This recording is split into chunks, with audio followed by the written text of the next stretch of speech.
But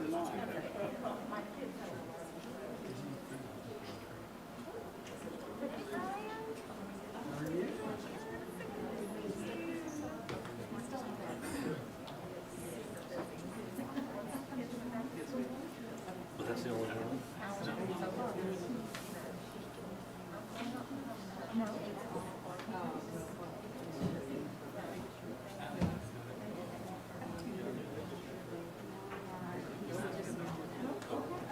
I mean, this is, yeah, so.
You'll stand there and you'll stand at the red and I'll take the black.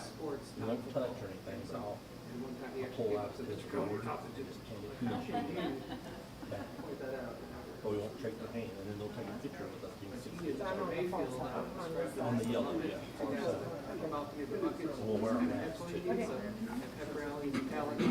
of had this eye on me, like, if you do anything stupid, they're gonna get you.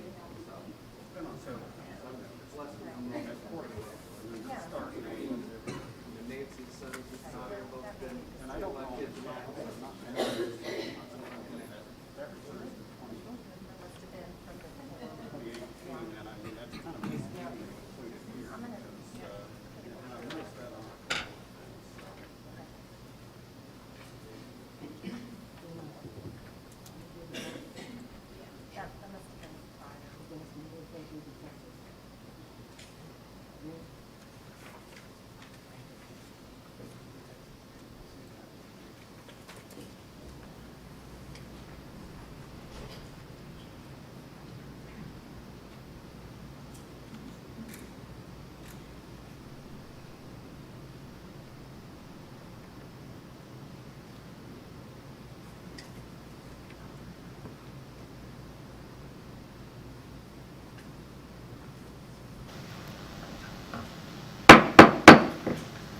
Good evening. I call this regular meeting of the Carrollton-Farmers Branch ISD Board of Trustees to order at 7 p.m. on October 1st, 2020. Board members, district staff members, and members of the audience, you are free to join me in standing as Mr. Michael Cohn from Young Life, otherwise known as Cohn, provides a message followed by the Pledge of Allegiance led by Guillermo Ramos and the Pledge of the Texas flag led by Randy Shackman. Lord, we just want to thank you this evening for these folks, those who have chosen this as their vocation and those who have chosen this as a volunteer position to serve your children and how deeply you care for them. I pray for endurance. I pray for peace beyond understanding, courage, and wisdom as they deal through these times that are so uncertain, and unknown in ways that we could have never imagined, but you're ultimately in control. May you give all of us the peace that goes beyond what we would understand. In your name we pray. Amen. To the flag of the United States of America and to the republic for which it stands, one nation, under God, indivisible, with liberty and justice for all.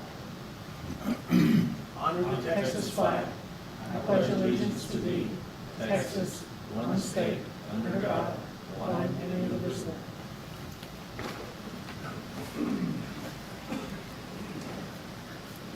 Thank you, Cone. As a district, we dedicate all our efforts and resources to our goal of high expectations for all. The board uses this goal to guide all deliberations, decisions, and actions. You will get to see all deliberations, decisions, and actions of the board in open session, with the exception of some items which may be discussed in a closed session as stipulated in the Texas Government Code, Section 551, commonly known as the Open Meetings Law. These items typically deal with personnel matters, consultation with our attorney, and real estate. For the record, the board members present are Tara Herbacek, John Matthews, Sally Derrick, Randy Shackman, Guillermo Ramos, and Nancy Klein. We constitute a quorum and may conduct business on behalf of the district.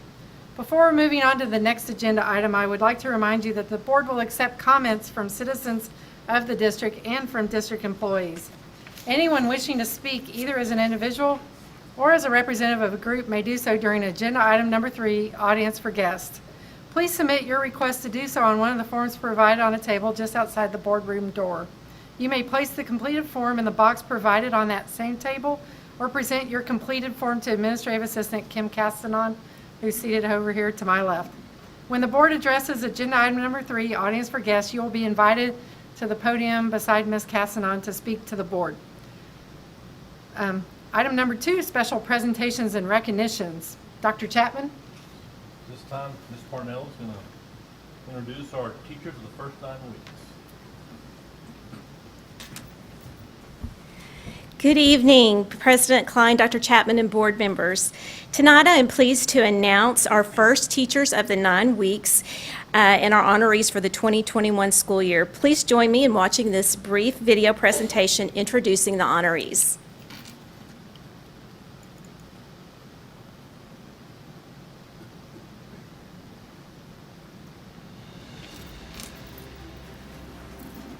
America Foster, Blair Elementary. Evangelina Rios, Blanton Elementary. Leah Rogers, Carrollton Elementary. Maricel Reynolds, Central Elementary. Natalie Labata, Country Place Elementary. Paula Payne, Davis Elementary. Holly Teachout, Farmers Branch Elementary. Kelly Jones, Freeman Elementary. Haley Flores, Furneaux Elementary. Ilse Mundo Cortez, Good Elementary. Brandy Nortman, Kent Elementary. Kayla Nwoko, La Vida Elementary. Leighton Wiggins, Landry Elementary. Megan Eatson, Las Colinas Elementary. Kate Harvey, McCoy Elementary. Monica Perkins, McCamey Elementary. Holly Stout, McLaughlin Strickland Elementary. Katie Wilson, McWhorter Elementary. Ann Marceau, Rainwater Elementary. Nicole Reed, River Chase Elementary. Amanda Fowler, Rosemead Elementary. Cicely Carrion, Sheffield Elementary. Claudia Ramirez, Stark Elementary.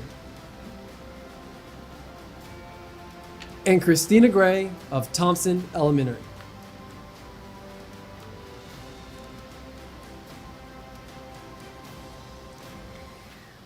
Normally we have a boardroom full of teachers and their principals, and they're not here, but let's still give them a round of applause. We are so appreciative of them, and they do exceptional work, and we were glad that we could honor them in this way tonight. Next, we have our second recognition for the evening, and we would like to introduce you to our 2019-2020 District Teachers of the Year. As you know, due to COVID-19, our annual recognition banquet in the spring became a Facebook Live event. During the virtual event, we highlighted each of the Campus Teacher of the Year winners, and the district winners were also announced. Tonight, we would like to formally present the two outstanding winners for the Elementary Teacher of the Year and the Secondary Teacher of the Year, and present them with their official trophy. First, the Elementary Teacher of the Year is Ms. Dina White. Ms. White is currently an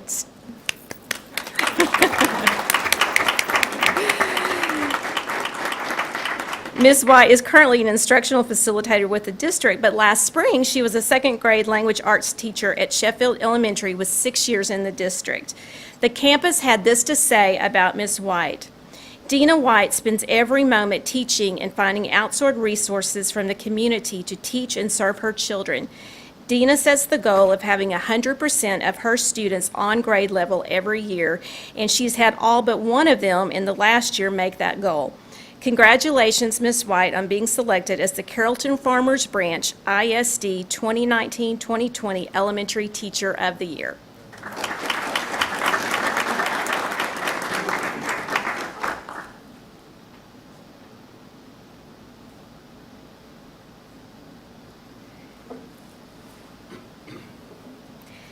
Next, our Secondary Teacher of the Year is Mr. Kevin Gio. Mr. Gio is a 10th grade world history teacher and 11th grade U.S. history teacher at Early College High School with 24 years in the district. The campus had this to say about him. Mr. Gio is a consummate professional who seeks to support students to overcome their academic struggles. He builds strong relationships with his students and staff, and he leverages his passion to sponsor after-school clubs that positively affect our local and global communities. His constructive and interactive internal competitive spirit drives his pursuit for instructional excellence. Congratulations, Mr. Gio, on being selected as the CFBISD 2019-2020 Secondary Teacher of the Year.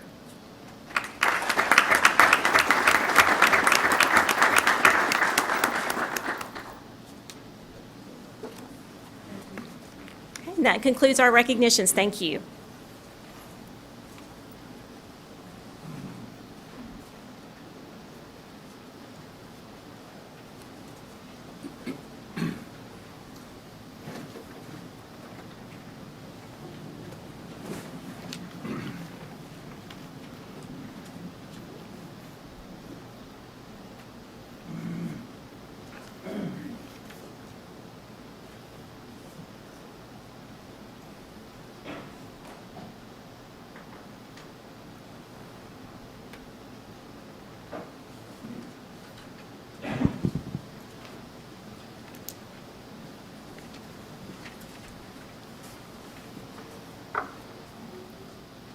Item 2C is district announcements. Yes, ma'am. First thing, which one? This month, October, is Principal Appreciation Month. And so we just want to give a big shout out to our principals for all the hard work and dedication that they've done. Their countless hours of working to ensure that our kids and our staff are safe as they come back, and building platforms for our children as we move from virtual and traditional teaching at the same time. And so if you see a principal, just tell them thank you so much for all that they do, all the time they've spent, and their true servant heart for our students and our staff. And so I just want to tell them thank you for everything. Next week on the 7th and 8th, We, as a cabinet, are going to go to each campus and we're going to offer them a gift. We're going to take a picture with them, and we'll personally go to each of those campuses and again, just give a small token of our appreciation for all that they do each and every day for our kids. Next, we want to talk a little bit about switching from remote to traditional learning. Dr. West. Can't believe that we're already having this conversation because it's the end of the first 9 weeks. And this is that time that we had mentioned that families would have the time to decide, are we ready now to switch from remote to traditional, or do we even want to switch from traditional back to remote? So parents have gotten lots of communication about this over the last few weeks, but we have, because we opened the window for them to start thinking about it on September 21st, and the request deadline actually closes tomorrow. Then in the next couple of weeks, then families will start hearing from the principal about the schedule and the change and how that's going to work. And we want to get all of our families contacted in person so that they know exactly what to expect in the change by the 14th. And then the schedule place would take place on that first day of that second 9 weeks, which is already October 19th. It'll be here before we know it. So that's, we're in the middle of that right now. I don't know what the numbers look like because each of the individual campuses are working with parents and we're sorting through those right now. Thank you. Okay, at this time, we're going to have Mr. Maroney come up, and we're going to talk a little bit about how do you walk through a design, what is the design phases for bond projects, and we're very happy to have 3 different architects here tonight, VLK, America Huckabee, Foster, and Blair PBK, Elementary. with a total experience of 143 years building schools. And so really excited to have them share with us the processes and then just kind of give us a little more information on roles and responsibilities. Hey, Mr. Maroney.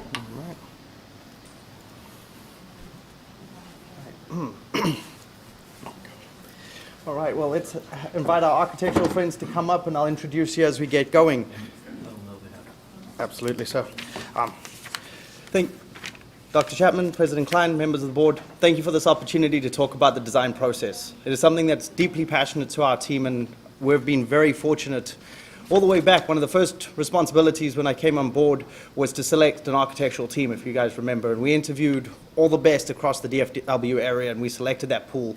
And from that pool, we've worked with 3 of the best, and they're here tonight, and we've leveraged their opportunities and their experiences to develop the CFB process. And even though we create our own unique special way of doing it, there's some general best practices that we like to guide to. And these guys have worked right across the Metroplex, right across the state, and LPA right across the country. And so they know those processes, and they know what it takes to do a design charrette. And a design charrette is really difficult because it can get gritty at times. You're going to push folks to be thinking outside of the box, outside of what we know. But you want to hold on to what's dear, what's true, what makes you who you are. And so that's a difficult process. So they're going to share with us how they do that. In front of you, what you have is a process that we've centered around. When we started trying to think about how to share this story, our Director of Planning and Construction, Lila Gehring, came up with the analogy of the tree. I understand that we've had a previous presentation about the analogy of a tree, and so I think great minds think alike. But it's founded in that root system. And that root system sits deep, and those are the district documents, the CAC recommendation, our collaborative vision 2030, our motto, our mission. And then that feeds nutrients into a trunk, which starts to become part of that grand vision. If you remember with Turner, we spoke about what makes Turner the gemstone of Josie Lane. And then that starts to breed branches, and that stretches out, and then finally that fruit. You can't have fruit growing out of the middle of a trunk. You can't have a root growing out the middle of a branch. So each piece has its place in it, and the documents are the nutrients that feed between it, because you want to respect the roots. If they aren't feeding the right nutrients, your branches aren't going to grow. If your roots aren't deep, without the right leaves, your fruit's not going to bear. So that all plays a part in it. The one thing that you'll notice, and I'll take responsibility here, is the CAC and BAC information was a little confused when that was shared with our architectural partners to generate these graphics. The CAC met almost monthly in 2017 from January to July. And that was separate from the BAC, which met bi-monthly from July of 2019 through June of 2020, and then we've had our New Year meeting in September. So that's a total of 7 meetings with the BAC, and there were 6 meetings with the CAC, all in June and July months. So I apologize, that was not conveyed to them in these graphics that they've prepared for you. But what you have before you is a summary of each of our projects that lays out the stakeholders, their roles as we go through that process. Because remember, as I said, it's vital that the roots hold deep to the earth and those leaves on those branches do their job. And so with that, I'd like to introduce our first architectural team, Huckabee Architecture, who is our architects at Turner and Field, Turner and Field, which was a massive undertaking, doing big renovations at those jobs, lots of need at Turner with mechanical and rooftop units, plus an existing building at Vivian Field with more floor levels than I care to imagine, with low ceilings, lots of structure. You'll see in the construction update, Huckabee took on a challenge there, and it has been truly wonderful to work with them. So let's hear from them.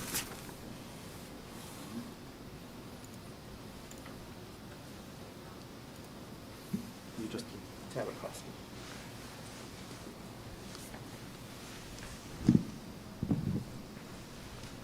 Okay. Well, Dr. Chapman, Madam President, members of the board, thank you for this opportunity to be able to present tonight, and very thankful for the opportunity to serve Carrollton-Farmers Branch ISD. It certainly is a privilege and an honor, and I certainly want to thank Mr. Mulrooney, Ms. Gehring, and Mr. Shaw. They've just been outstanding in terms of your internal team and giving us what we need and the information that we need to do what we do. And so I'm thankful to have this opportunity. I'm Andre. I get the privilege of serving as the principal in charge. And you'll hear from Conrad, our chief design officer. And we're just excited about this opportunity. Just tell you a little bit about the presentation tonight. I'll start at a macro level, if you will, talking about what we've done throughout the state of Texas. And as Mr. Mulrooney mentioned, it's almost a best practices, if you will, of what it takes to go from a bond program to actual project and something that's actually built. So we want to kind of walk you through that and give you an example of the districts that we've had the opportunity to serve. And so we're blessed. We've done over $5 billion in construction value in K-12. Just over the past 5 years, past decade, we've had the privilege of serving over 150 districts throughout the state of Texas and exclusively in Texas. And we're just all in for public education, and we're public education advocates. It means a lot to us. So as we start tonight, you'll see, again, our team, and there are many other professionals that are a part of this. We'll introduce you to Ken as well, who's a principal architect. And we have a great team of committed professionals specifically for Carrollton-Farmers Branch ISD. And so if we go to the next slide, if you take a look at this graphic, as we're starting at a macro level, this just gives you an example. We call it a typical game plan. And this is basically best practices in terms of what this process looks like. And if you look at the graphic, that gray bar represents the stakeholder group and almost a timeline, if you will.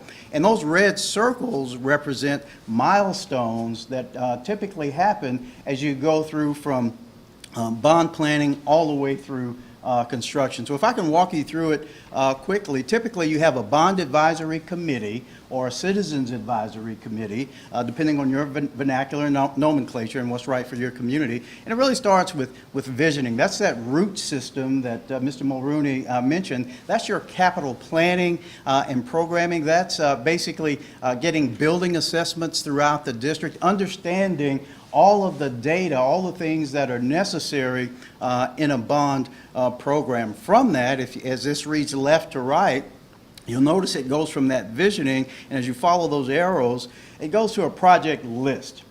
So basically, this is what we want to do. This is what we want to accomplish. There's certain things with infrastructure and mechanical systems that need to be done, but also we want to pull in the overall vision of the district, of the superintendent, of the education team to make sure that that's part of the bond process and part of the visioning process. So once that project list, what happens at each building, so that there's equity for all the students.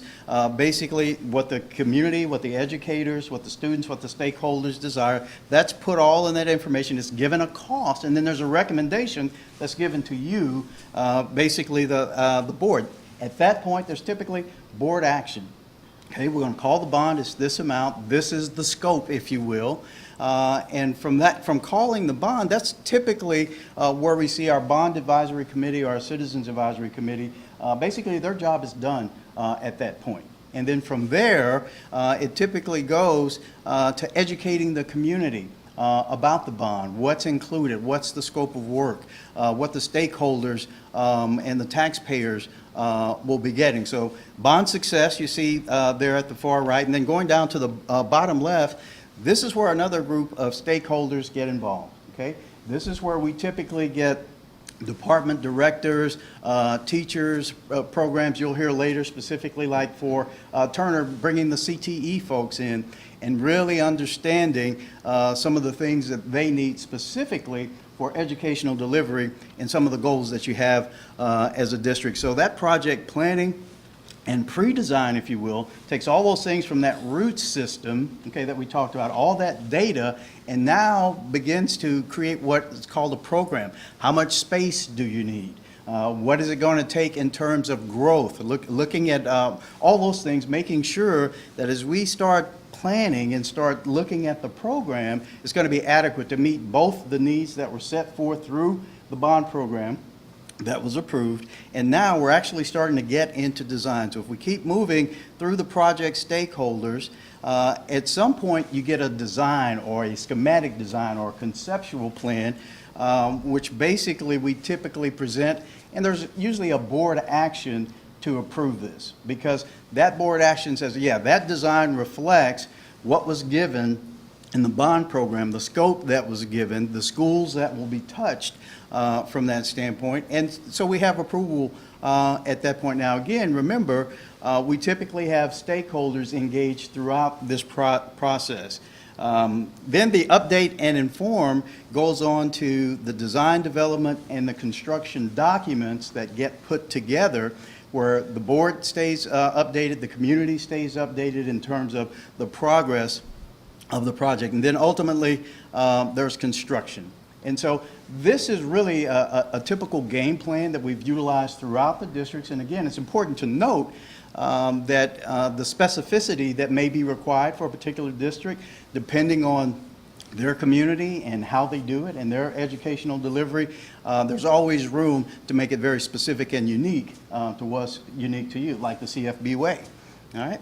I'd like to go ahead and show you, if we could, you've already, Mr. Mulrooney's already outlined that great analogy of the tree and what happens at capital planning, and design, and things of that nature. But what I'd like to do, as Conrad is getting ready to come forward, is just show you a short video that encapsulates months and hours of work and stakeholder engagement, from tours to visioning to programming, really engaging the stakeholders at a level that will be captured in this video. So let's watch the video, and then Conrad will give you more specific.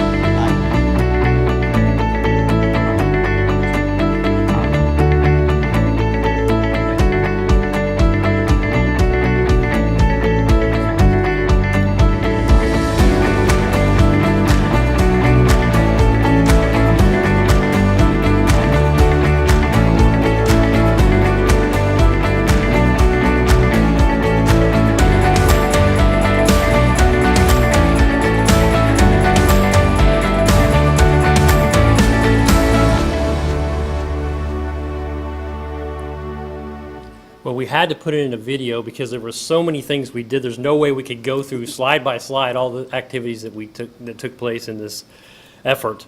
What I think is so strong is that y'all did such an excellent job planning within your capital planning and setting the priorities. So that way, when we came on board, we knew what the goal was, we knew what the vision was, and so it afforded us to jump into these projects and start talking to the users about what do they see, what do they want to align with your vision, to align with your priorities. And with Vivian Field and with Turner, we were able to immediately assess the conditions and understand what could be accomplished. The fun as the architect is to really discuss what are the possibilities early on, and to do that with the users, like I mentioned. So we had, as you saw, several opportunities through tours, through meetings with them, through beginning to sketch in front of them. We basically became the pencil to their ideas, although we did it collaboratively, stumbled upon many, many opportunities. So I think the core for both schools was to make sure that we created that front door approach, that noticeable entrance from the street was a big discussion of ours, as well as for Vivian Field to really take this opportunity to transform that campus, to use the dollars that were allocated in very creative ways, not just to make it aesthetically pleasing, but to really change the opportunities for 22nd century delivery of education. So I think you'll see, once this project's completed, that it really has accomplished that. And it has teed it up for, not today, but for the future, many, many years to come. So through our process, we feel we were able to do that collectively together with your teachers and staff and administrators and so forth. Just the similar process that was looked at for Turner, but the focus there was CTE along with the front door, as well as what we discovered is a great master plan for this project that will afford it for the future to be well planned. So this first phase of work that we're doing for CTE and some other work will fall right in line for opportunities in the future, so that you won't be looking to redo things because it falls right in line with an overall master plan. So what a great experience this was. We feel very confident and very excited about the transformation that will take place for both of these campuses and the culture that will take place with new spaces, new bright light areas. Many of you have been through these campuses. They're a little dark in the heart of the school. And so we believe by revitalizing and renovating these spaces, you're going to see natural light, connectivity to outdoors, open collaborative spaces, a lot of energy to these campuses that will really be both social and experiential and learning. So we just are very grateful for the opportunity. Now that it's moved into construction, you get to start seeing it happen and take place. So that's the process we were able to take, and we know that it will bear fruit like y'all have in your illustration, and we are very excited for you and for us to get to see that and experience that. Thank you.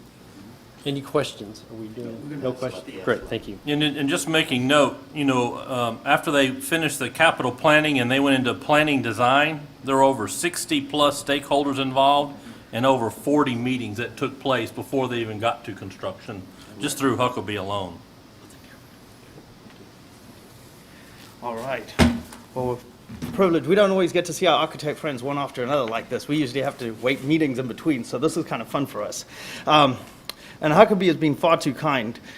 I told them we're not spending $1 at Turner till I can see 25 years down the road. And we stayed at the table, and when I said it's personal for these folks, they give everything to K-12 education, and they stayed at the table until we were ready for that. So next on our list is LPA. Yeah. If I can. Where'd it go? It's a PD. PDF. There That's why. you go. And LPA, I worked with a developer who said, if you spend $1 million and it looks like $1 million, what have you done? And so LPA took on the challenge, and they got a small project, which was McCorder. And it had a lot of need, a roof, mechanical system, and a very light touch. And if you had a chance to go over there, and you'll see in the construction update, they have done something exceptional. They took it and in a creative way found that punch to really strike through. They've gone on with New Sheffield. Again, huge number of hours spent there saying, we don't want a cookie cutter, we want something unique, we want something special. We want something that is going to be memorable, to be part of a community and make a difference. And LPA has done that for us. So look, here's their presentation. Madam President, Dr. Chapman, members of the board, staff, community, guests, we're thrilled to be here tonight. My name is Gary Blanton. I'm the Regional Director for the state of Texas for LPA. I want to first extend Craig Drone's apologies. He's the principal who y'all have been working with. He's actually on vacation, so he asked me to step in. So if anything you need to tell him, feel free to after this is over. I'm joined by Lorenzo Navarrete. He is our senior project manager and responsible for the day-to-day operations of what we're doing for Carrollton-Farmers Branch.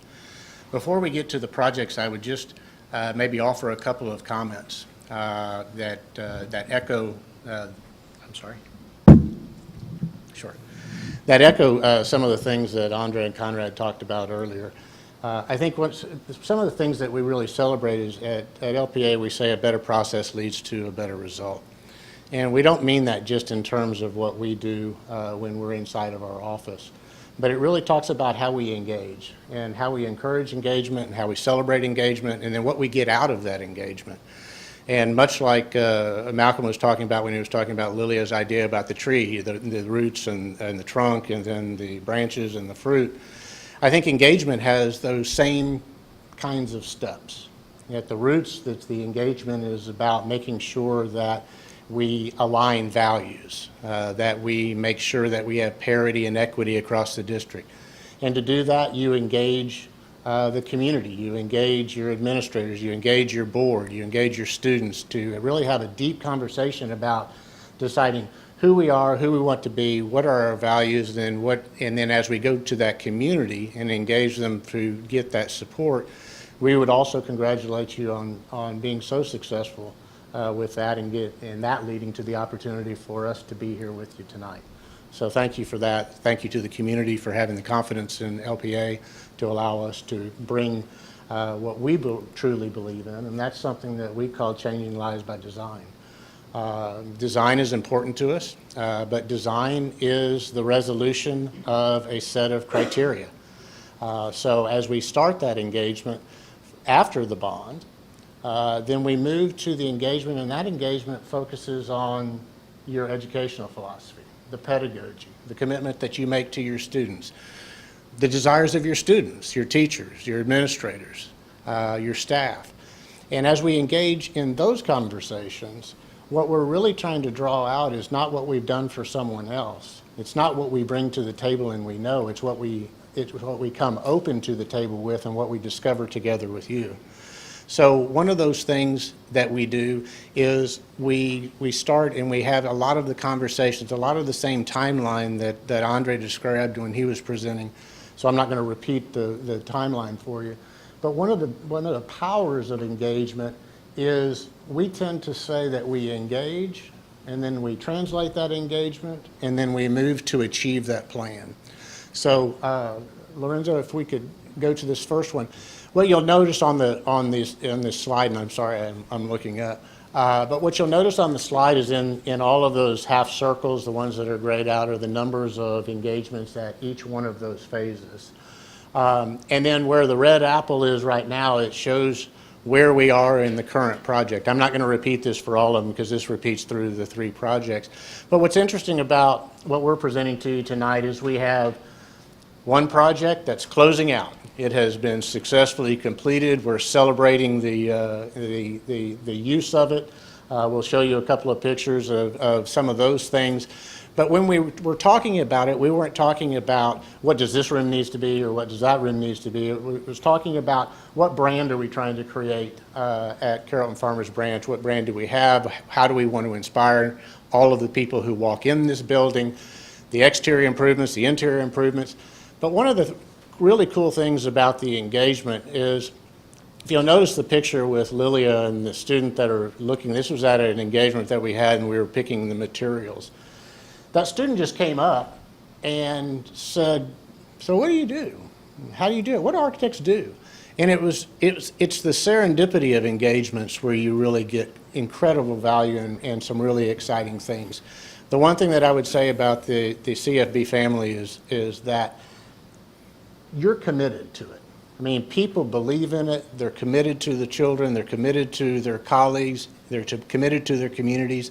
It shows, and when you get that type of feedback, you can do some really great things. So I would also congratulate y'all on that. As we move to Sheffield, Sheffield was, if Dr. Chapman will allow me, Sheffield was an interesting thing. He said, well, we want this to be 22nd century learning. And I said, well, what's that? And he goes, I don't know, we're going to discover it together. And so it was something that we did do together, and that's what we're proudest of. We didn't come in with all the answers, but I think we came in with a lot of good questions. People came to the table. It wasn't just planned and engaged at a campus level. We had principals and members from across the district. All the voices were heard. And what we did is we collectively created success to where the apple's at construction now. We're just ending the construction of one. We're just beginning the construction of the other. I would say that on the one that we're ending, yes, it was on time, on budget, and you're in it, and Sheffield is on time, on budget, and we are working on that with our construction partner. One of the unique things that we did is we really tried to make sure that the authorship and ownership of anything that we do for your district at the end of the day is yours. We have pride of authorship. But when someone tries to describe a project that they worked on us with, and they're at Carrollton-Farmers Branch, our goal is to say, this is what we did at our building. We are someone who is very, very committed to the idea of making sure that we're good stewards of the engagements that we have, but that we keep the engagement where it should be, and that is where we're listening and executing your aspirations and desires. And so, don't go there quite yet. So what we did, that was just kind of interesting, these two pie charts, is we had the staff and the group say, this is how we teach now, these are the types of teacher-led engagements and everything else, and then we asked them, how would you like to teach? And then we had a very rich conversation about that, and then we had some other things where we were doing Legos and some just kind of fun stuff. And then finally, you image it. And the images, if they're successful, aren't just art pieces. The images, if successful, really describe and give you a feeling of what a day in the life of a teacher or a student will be at the new Sheffield Elementary School. And then finally, Smith High School. We have one now in design. So we've moved through the BAC and CAC, well, not the CAC, current BAC, apologize, Malcolm. And then we've gone through the pre-design, we're in design development. And just like the tree, as we go through, we're now in the part of the engagement where we engage things at a very technical level. So once we finish the design, then we engage the technical side of the delivery of a project, where we're working with engineers and architects and contractors and those type of things. And at the end of the day, that's when a lot of people say, well, yeah, but how did it turn out? Are you on time, on schedule, on budget? And we can happily say we're doing that on all of our work. The big idea at Smith, as Conrad noted when he presented, it was a master plan as well as a current plan. If you are familiar with, and I'm sure you are, this building is a challenge. It has been uniquely added on to many times. And so there are some vertical circulation issues, there's some organization issues, but the biggest idea is to try to showcase the learning that's going on. So the introduction of a really strong organization to the building that will lead to future work there also was really important.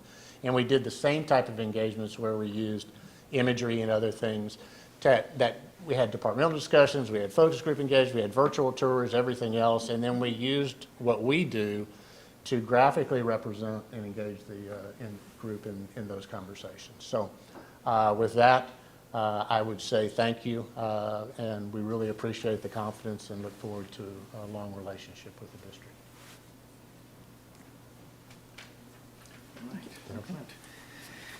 Thank you so much. They're being too kind. When I told them that they weren't allowed to start working at Smith and still they've spoken to students at Ranchview and Creekview, they looked at me like I'd fallen out of a tree.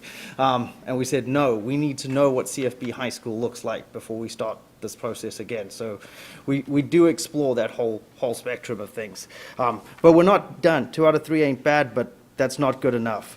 So VLK is going to join us and talk to us a little bit more about their process as well. VLK is currently working on the Perry Middle School. While that's one project, we all know that that's a hot project. It is massive with the historical aspect, the meanings that what does Perry Middle School mean to the community, to us. It's massive, so don't undermine it by saying just one. It isn't. It's a big, big one, and they feel it. Yesterday, we have met with every staff member at Perry. It was all day, 8 a.m. till 5:30 p.m. by the time and we're back there at 8 o'clock this morning and back again tomorrow and the next day as we go. So I'm very fortunate to have VLK at the table to lead us through that process, and we'll hear about their design process.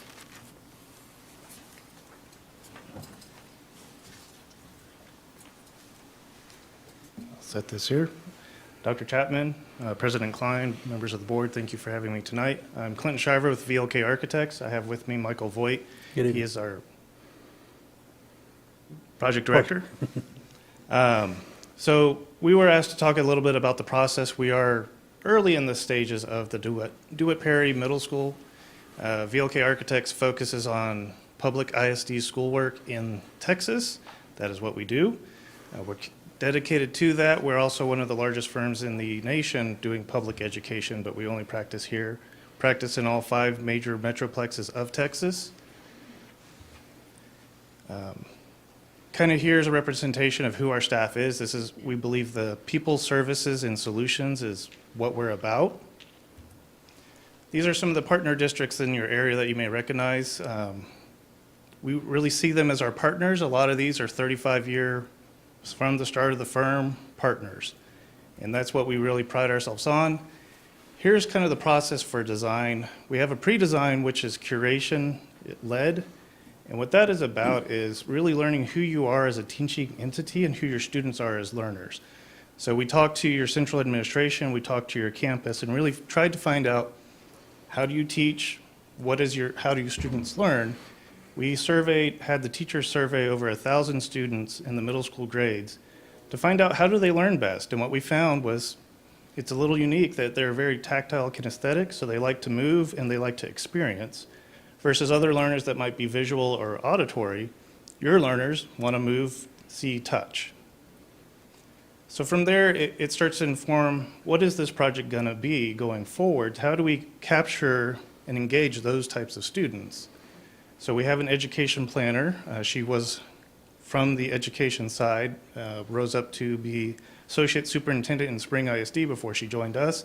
And she really helps translate what educators say so that architects really understand it and provide the spaces we need to provide. So that leads us to what we call launch, which is a little different right now, but we still found a way to do it through Zoom meetings and different softwares where we could really interact. And we had several students, staff, parents, community members join us in Zoom meetings where we presented a lot of concepts to them and just talked about, what do you think a classroom looks like? What do you think a collaboration space looks like? Do you want a collaboration space? Where would you learn? Would you like to learn outside? Do you want to go outside sometimes, often? Not really. So we really got that feedback from them, started to take that information, look at Perry Middle School as a whole, which is a set footprint, and say, okay, how do we start to engage those spaces into this? And came back to them again 2 weeks later and said, okay, this is our first step of what we think we heard. Did we get it right? And took some more feedback. So from there, it was time to really go to the campus and talk to the teachers. And as Mr. Mulroney stated, spend all day talking to every teacher.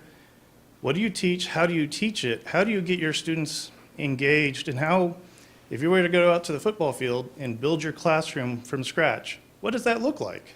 Don't think about what you have today and just repaint it. What does that classroom look like? So that's that process where we're at now, which is schematic design. We have many more meetings, and we're trying to be very clear with these groups.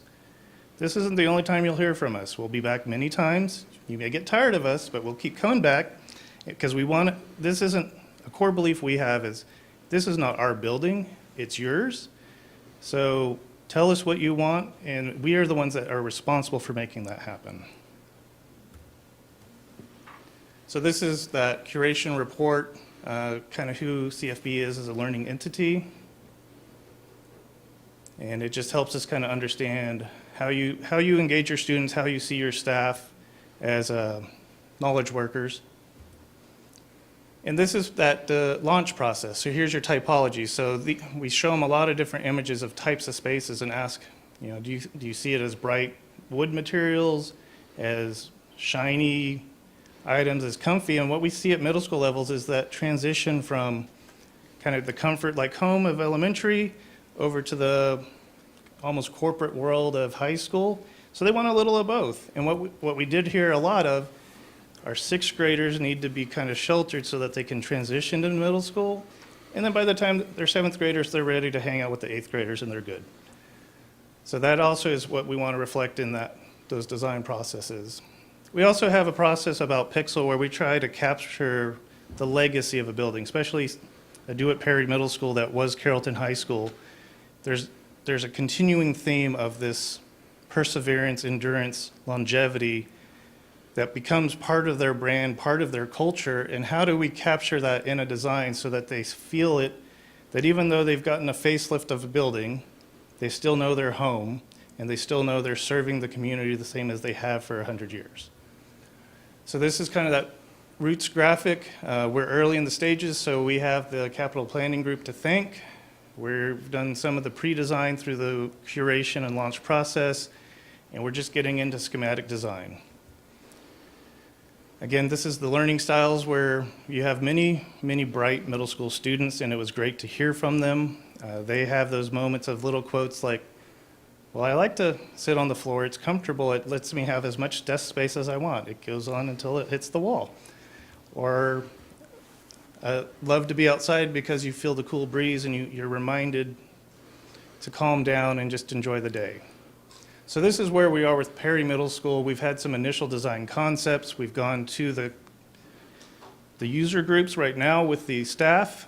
We will have meetings with the core academics groups, the special needs groups, library, administration, fine arts, athletics, touch everyone that's in the building and ask them, are we getting it right? And if we're not, we'll come back and keep trying. That's the process. We want to get it right. Coming up next would be, again, more trips to the campus to meet with that staff. And then we are actually going back to present to your, I believe, CAC is the correct terminology right now, to present that we've been listening. And I believe some members from the Perry Middle School team will be on those calls to talk, to say, are we listening or not? And we want to hear that. So that if we're not hearing it correctly, we need to go back and keep going. And we'll have many rounds of that, and from there we go to design development, construction documents, and it gets kind of into the boring details, but we continue to engage the campus, the staff, the students, and that has been a unique feature of COVID, is that Zoom meetings allows students to join us a little more easily because they can come onto the call for 10 minutes, say what they need to say, go back to class. Sometimes they like to stay with us a little longer, depending on the class that they're in, but they all have been wonderful. We've gotten to know a few names specifically and wait for them to speak up because we know something's coming. With that, I'll open it up to questions. We're going to do questions at the end. Leave this Okay. I'm going to slip in here real quick.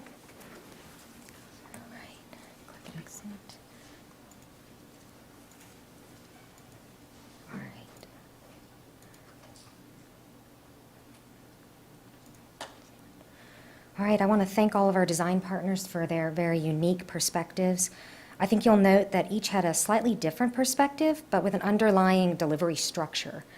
And so I think you'll note that kind of a planned process is what yields results. I wanted to refresh us on this particular kind of the life of a bond project. As we're all used to a world of digital remote learning, I think we're all familiar with online homework. So if a refresher is required, you can visit our online website, where I go through in great detail on our YouTube video. And then I wanted to briefly bring you an example of our CFB construction bond website. All right, make sure I have this up. Perfect. So this is our bond website, and as you can see, the 4 major projects that are currently ongoing. Turner and Vivian Field, both in construction, Sheffield just starting construction, and McWhorter wrapping up. If you click on any of these, it'll take you to greater detail. The overall bond is listed on the main page with all the future projects listed. Down below, you can see some of our major meetings that we've had recently. Carrying down, the facilities team has made a great effort to kind of continue to do bond updates, and those are posted on this page as well. So you can see a number of those.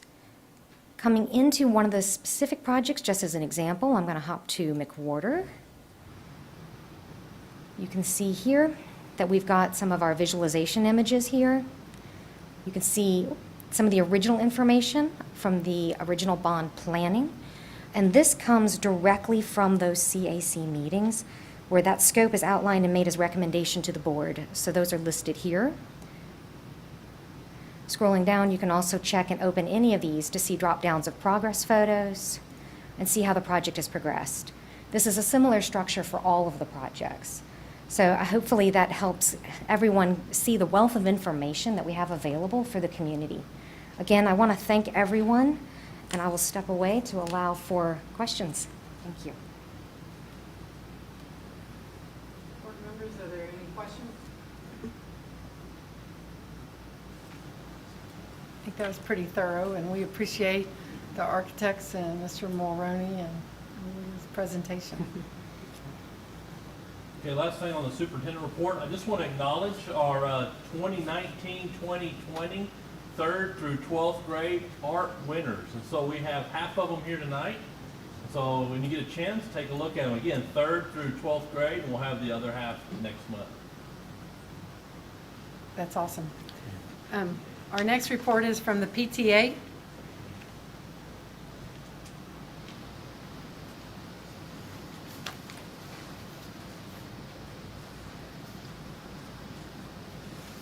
Good evening. Thanks for hearing from us tonight. My name is Bonnie Petraza, and I am the Advocacy Chair for CFB Council PTA.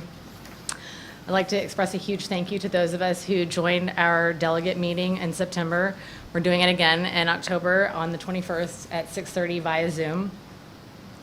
I'm excited to share that our PTAs have been super busy stocking staff lounges with snacks and drinks.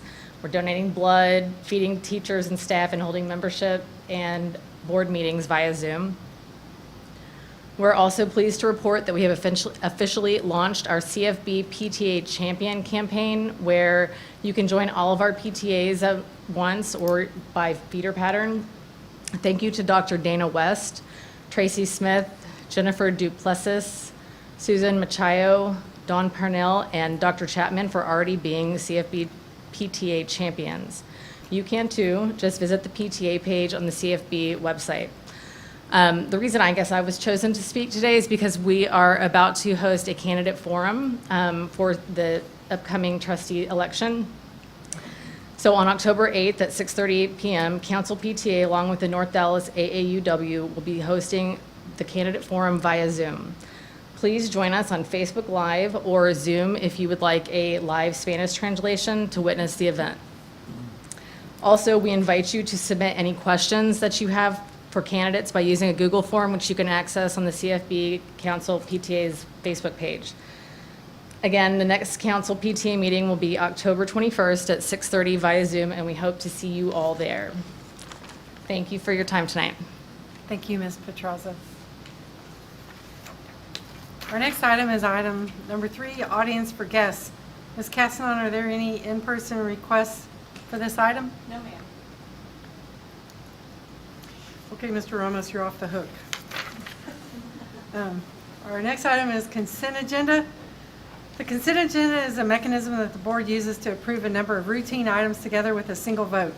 In compliance with the Texas Open Meetings Act, the public notice for this meeting includes the list of all consent agenda items, and the board has been provided ample information about these items in advance. Prior to any action taken on the consent agenda, board members may request withdrawal of individual items for clarification or discussion. Board members, are there any items to be removed from the consent agenda at this time? I don't see any. So is there any action that anybody would like to take?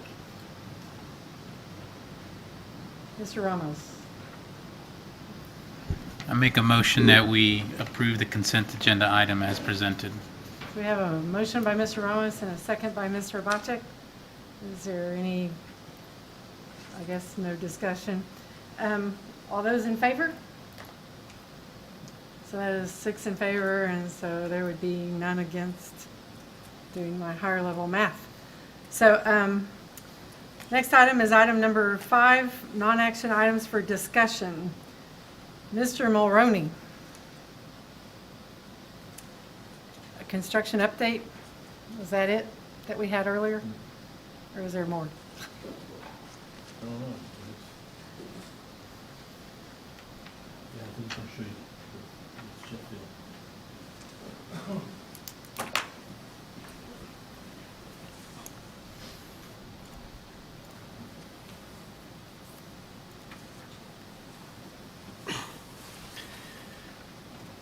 Thank you, President Klein. Good evening, members of the board, Dr. Chapman. Our architect friends have done such an exceptional job. There will be a little bit of a repeat because I think we're all very excited about some of the imagery that we're producing and some of these ideas to share. So I will go quickly through some of this. But we wanted to reach back a little bit. Landry, we moved our collaboration furniture. If you remember, there were 2 large collaboration spaces in there, and we took some time to design that furniture. And wow, I'm just so excited to share this with Eric. He is an exceptional principal. He's come on board and he really sees the vision of what we need to be doing to be that 22nd century ready. And so on the left there, you can see a rendering, and I love these. And on the right, you see the actual. And, you know, promises made, promises kept. This is our process alive and working. In the collaboration, these were the small breakout spaces. Just past that, we provided 3 alternatives with just suggested layouts, but all of these pieces can be mixed and matched, moved around. They're flexible, they're light. They really start to be that mobility, lending that those learning modalities that you heard the architects talk about that we identified. And it works for the people that like to sit on the floor, too. So you can spread out. It's not those people. Absolutely. Over in the 2 exceptional spaces is the gallery space where the incredible art teacher there does those bottle tops to celebrate that space. And of course, that library where our maintenance folks were getting involved because facilities is part of that learning experience. And even those guys understand that it's lifelong learners supporting lifelong learners. So that's part of that project. Over at the artificial turf projects, it's been a busy summer. We completed the 4 football fields. The softball, baseball are coming along. We didn't get a chance to share in September, but this is where we were. And a couple of weeks later, this is where we are today. Hellas has done a fantastic job. Remember, a lot of those fields had to get dug 6 to 7 feet down, recondition all that soil to come back up, put new drainage rock in, so they drain quickly, get those kids playing on that field. That's really going to maximize the time on the field for the students. We're not going to lose those days after a rainstorm waiting for the grass to come back. They're going to be able to play on there. So this is a view of Ranch View. You can see the wolf logo in the back. And over at the 3 high schools, remember that Turner was part of the that was part of the 2018 bond. We didn't want to wait on these 3, so we went ahead and did the security vestibules to keep them secure at that front door. That's having a transaction counter so that you get your ID scanned before you go into the administrative area so that we know who you are and have you passed the Raptor check while you're still in that vestibule space. But a part of that goes into more than that. It's upgrading the cameras, upgrading the card readers, having better cameras at the front doors. All that type of pieces come together to make that project happen. And the 2018 bond, as we mentioned, McWhorter has come through. I have to just give a quick shout out to Bobby Shaw. He's been the project manager on this job. He's been a huge help to me running the 2018 bond, but really this has been his vision and driving the teams to get this done. Like I said, they went well beyond the scope of what anybody imagined. $3.9 million GMP, so smart decision supported by the board to buy our HVAC equipment direct rather than through a contractor and a subcontractor. Save some money there. Where do we make the big punch? We're going to upgrade that main hallway, help those kiddos with wayfinding, as well as upgrading all the security systems. Remember, that's replacing cameras, card readers, video intercoms, as well as PA and clock. Big part of that security protocol is how do we communicate with people in the building? Is this in the right places? We know that often the bells need to be quieted in certain places for special ed and for performances, gymnasiums, things like that, but how do we have speakers there that we can override in a call of an emergency, but don't ring all the time when we don't want them to. All of these systems got upgraded at McWhorter, and this will help set the standard as we roll out the 2018 bond. In the main hallway, that's that wayfinding. It was really confusing, but we had kind of a color scheme with the bathrooms. LPA reached into that, and they delivered. They found that balance between that modern and clean, as well as that elementary, fun, exciting pattern as well. So really did an exceptional job with that. The gemstone is the library. We spent a lot of time studying libraries, not only learning from Landry and McStrick, but really wanted to make this something special. So we updated the stacks, and then they built the tree. Coincidentally, months before, we came up with the tree analogy, but it just ties it all together, because I think sometimes in a world like 2020, you get a little nudge in the right direction. So this has come together. We still have some work there to do with some furniture buyouts and, you know, finishing out the project with that, but for the most part, the major construction piece is done. Over in Vivian Field, which is deep in the throes of construction, still at the very beginning, 22% complete. They replaced the majority of the roof and the mechanical systems, but there's a lot going on. Here's a quick before and after of that band hall area. That was smaller, you know, no substantial wall moves, but more finishes. But you can see on the left, we had that carpet, and the instructors shared with us how these hallways got congested with people trying to get equipment out of those shelves, and then plus they couldn't supervise them. So we moved that storage into the band hall, new floor, new paint, finished it out really nicely. Again, those practice rooms needed some attention, so they got to clean up, the door frames got painted. We've put some temporary walls to keep a good hard barrier between the construction crews and the schools, so they have a separate entrance. They do not share entrances. There's no crossover there whatsoever. But we like to give that little look behind the wall. So one thing that we have is some QR codes where you can go scan it with your phone or your Chromebook and then see renderings of what's going on. And we also want to be more engaged over the next few months with the campus and their social media with sharing construction updates through their platforms and things like that. When I said we went all the way through, somebody said that one corridor couldn't be straightened out. I said, we just need a bigger bulldozer. And they did. We took, I mean, that is dirt. That's dry dirt under a 50-year-old building there. And they've taken it down. And that's that work by Huckabee to figure out what can stay, what can move, how to get that layout changed. So there's that corridor that couldn't be moved, that is being moved, as well as the work starting in the courtyard. What you see there is the green area is where they're working right now. They're going to move north into that blue area in the spring, all the way through next summer. So this construction will run well through to next August. We'll be substantially complete in August. We still may have some crews bringing in furnitures, finishing out things, but the school will be operational come August of next year. Turner High School, office folks moved back in, similar schedule to Vivian Field.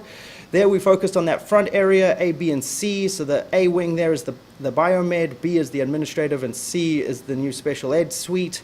And that was completed over the summer. We're now focusing in the L section here, which is the cosmetology and auto shop. And then over this next summer, we'll focus on O and M. Quick look at that interior. Nice pop of color, starting to introduce some accent walls, offers a nice fresh look, as well as those transaction counters. On the left, you'll see the before with the tile, and on the right, you'll see the new. Updating that storefront, opening things up a little bit. This is the biomed suite. We went in, and again, remember that CTE goal was to give that real life experience. So that comes down to floor finishes. We're training these kids to work in hospitals. We need to have floor finishes that look like hospitals. So that introduced some of those finishes. Inside on the left, you'll see the before, updated that, just clean colors, new flooring, things like that. This is the C hallway. Again, this is a good taste of what we're capable of with the areas we touch. I know that it looks like a big project, but Turner is a very big school.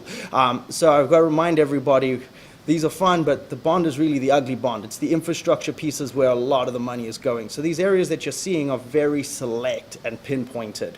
Would love the opportunity to expand this vision as we go, but right now the bond project is very pinpointed in select areas. This is that special ed suite, upgrading the bathroom needs, updating the classroom needs. As I said, our focus over the next several months is going to be going into the cosmetology and auto shop suite. One of the things that we did come across is the lion. I'm sure some folks had picked that up on the chatter. fantastic find. The team, Jackson, does their best, and do they care? Unfortunately, that CMU block was not salvageable. As we started to touch it, too many years, too dry heats, it crumbled under our fingers. But we have some resources at our disposal. Our artist from Landry, as I mentioned, he's got all the images, and he's going to be painting us a replica on a board that we can keep that.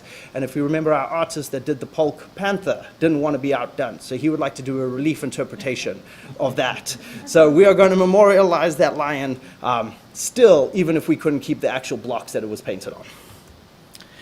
New Sheffield, big accomplishment there is we've gotten to our first reading at the City Council. I can't believe we got there. One more reading and we're through. We've had a number of community meetings, all the planning and zoning stuff, and that kind of shows LPA has really kept us on track. We've eaten up every bit of slack that we have, and we still got 2 meetings to go, but at this point we're still holding our schedule. So we'll be in that construction in late October, early November, and that delivery in June of 2022. That's 2 years in for June of 22. Last Friday, we did say goodbye to the intermediate building as demo has started. Had a great turnout. We combined it with our facilities services appreciation day, so we did cookies across the district, but we did extra cookies at Sheffield to come and say goodbye, and actually had a good, interesting turnout. Some folks came up and saw the floor plans, asked some great questions.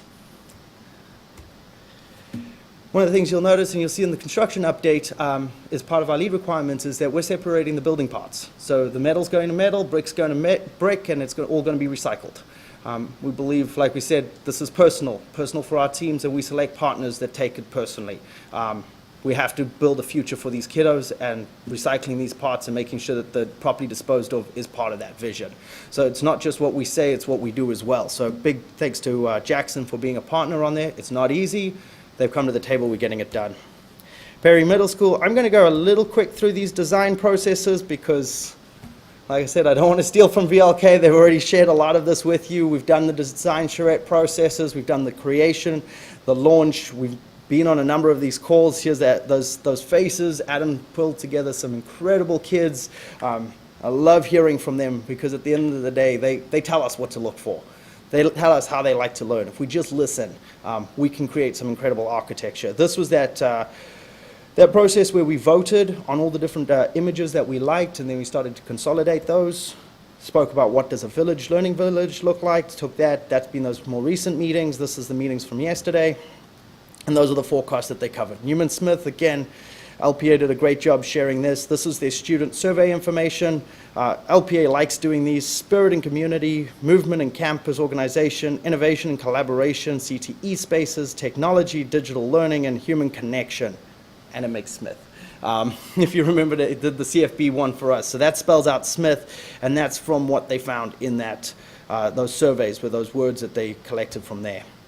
This is the digital meetings that we've hosted with those. There'll be a construction part at the top of Innovation Alley, these CTE labs in the middle, and a focus on the library. We'll be in that DD process as we go through the end of the month. Then we'll be focusing on the construction. Remember, that's a lot of the nuts and bolts at that point. Don't want too many landmines, so we can't change our mind too many more times. We'll let them get their drawings out for the early part of next year to bring our GMP and be in construction by May. So both Smith and Perry go into construction May of 21. Yep, unfortunately for our team, that's 5 large active sites in 21. We need it. We'll manage it. It'll be a long summer, but we'll get it done. So that's our plan. We'll have construction drawings in the early part of the year, get a construction partner on board, and then go into construction May of 21.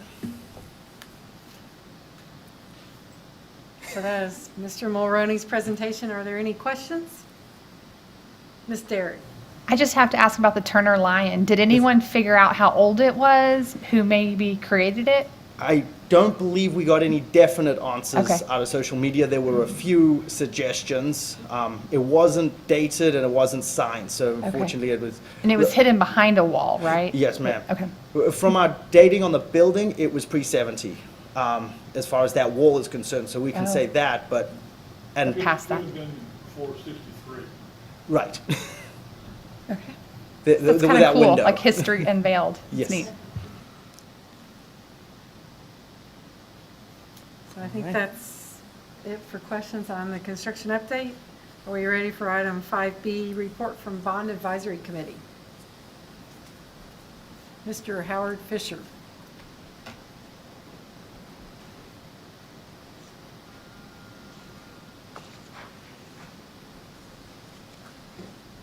President Klein, board members, Superintendent Chapman.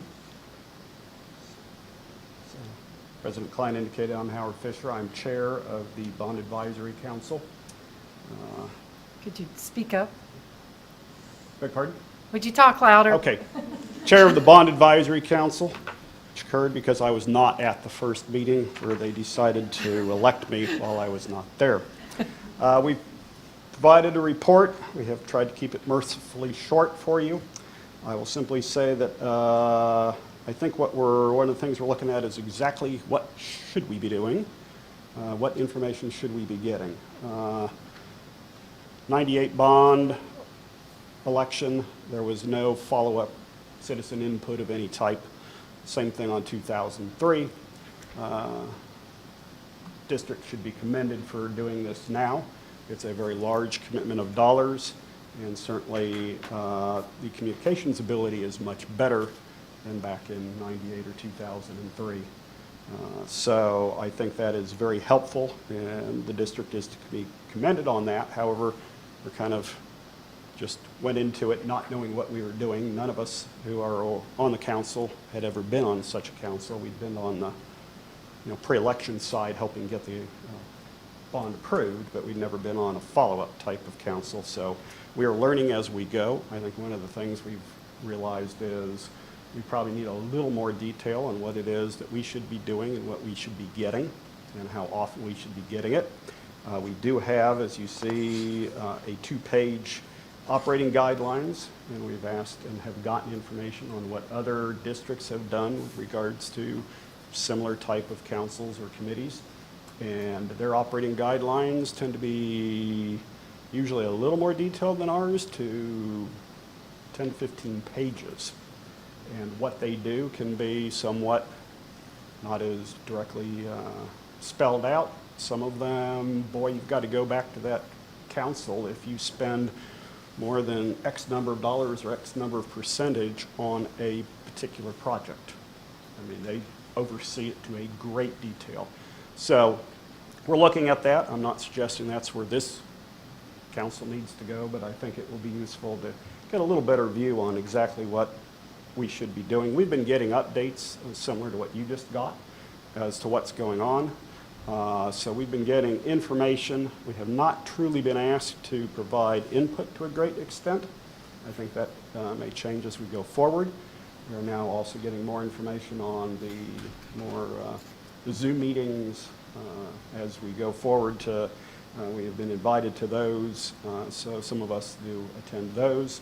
So those, in our action items, you see number 1 is find out what everybody else is doing, and number 2, find out what we're trying to determine a little better what we ought to be doing. Number 3 is how can we better communicate with our stakeholders, and we will probably come up with some ideas on that. 60 to 70% of the voters in this district have no kids in this district in schools at any particular given time. So we have to depend on telling them what we are doing and how well we're doing it, so that when we go back, as I know is in the plans for the next bond election in 3 to 5 years, they have some idea as to, gee, this is what happened, here's how the process developed, here's where they could have found the information. We need to tell them we have a website, but I'm going to guess if you ask the person at the local Albertsons or Target, you familiar at all with that website about what's going on? They look at you like you were crazy. We've got to do a better job on that so that those people who want to can take a look and get similar, and as we saw, you can get the updates on what's going on. So we are looking at how to do that, and we'll probably come up with some ideas, and I will stop there, and if you have any questions, I'd be happy to answer them. Mr. Fisher, can you tell us about your involvement on previous bond committees? I was involved in, like I said, in the 98 and the 2003 on both. So I was deeply involved in determining what those bonds should include. I will say, I think there's been a big difference in the last 15 years, 20 years. Those tended to be much more detailed going in as to exactly what was going to be done, and therefore perhaps didn't require as much after the fact review. So that was one thing. I think also when you go back to 98, even 2003, the iPhone came out in 2007. So if you're going to look at a video back in 99 of what was going on a bond thing, you were going to be there a long time that night. So again, another thing, just a difference in technology, both as to how we communicate, but also what the schools should look like. I mean, back then, what it was often, okay, this particular architect engineering firm had just built a school somewhere in the Metroplex, and therefore that looks like a pretty good cookie cutter. It's cheaper that way. Let's go do that. I think we're doing it a little different now, and therefore there's a lot more involvement with the staff at the schools and the principals, and therefore this is a kind of a different way of what is being done as compared to how we did those. And some of the 2003 was really to try to reduce the number of portables in the district, which some of people in the district probably don't have any idea how many portables we had. Yeah, and that was another thing. Back then, a lot of that was we were building new schools for growth. And as you all know, over the last 5-7 years, I haven't looked at the exact figures, our number of students in the district has been pretty flat. What we were doing is the growth we would have had has gone to charter schools. And so we also have to look, as we redo our schools, is how can we make our schools more competitive with charter schools. Board members, any questions? Ms. Hrbacek. To try to better, I guess, articulate some of my comments from previous board meetings. And so,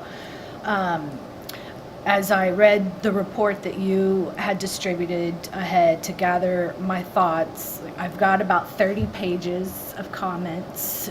We could have cut some out, but I'm just kidding. It's only a few. So, Mr. Fisher, I will disagree. I don't think you were elected just because you were absent. I am confident that they picked the right person to chair the BAC, and so I thank you for doing, and the other BAC members for their efforts. I can completely understand that getting that committee organized and off the ground when it's new to CFB, like you said, as a new committee, and just due to the length of time since our past bond programs, would be a challenge. And so I appreciate that y'all have put together, kind of taken the year and looked at action items for moving forward for both y'all and then maybe for us, the board as well. And so in reviewing those, I want to offer my input that I had always envisioned the BAC as the next step from a handoff from the CAC.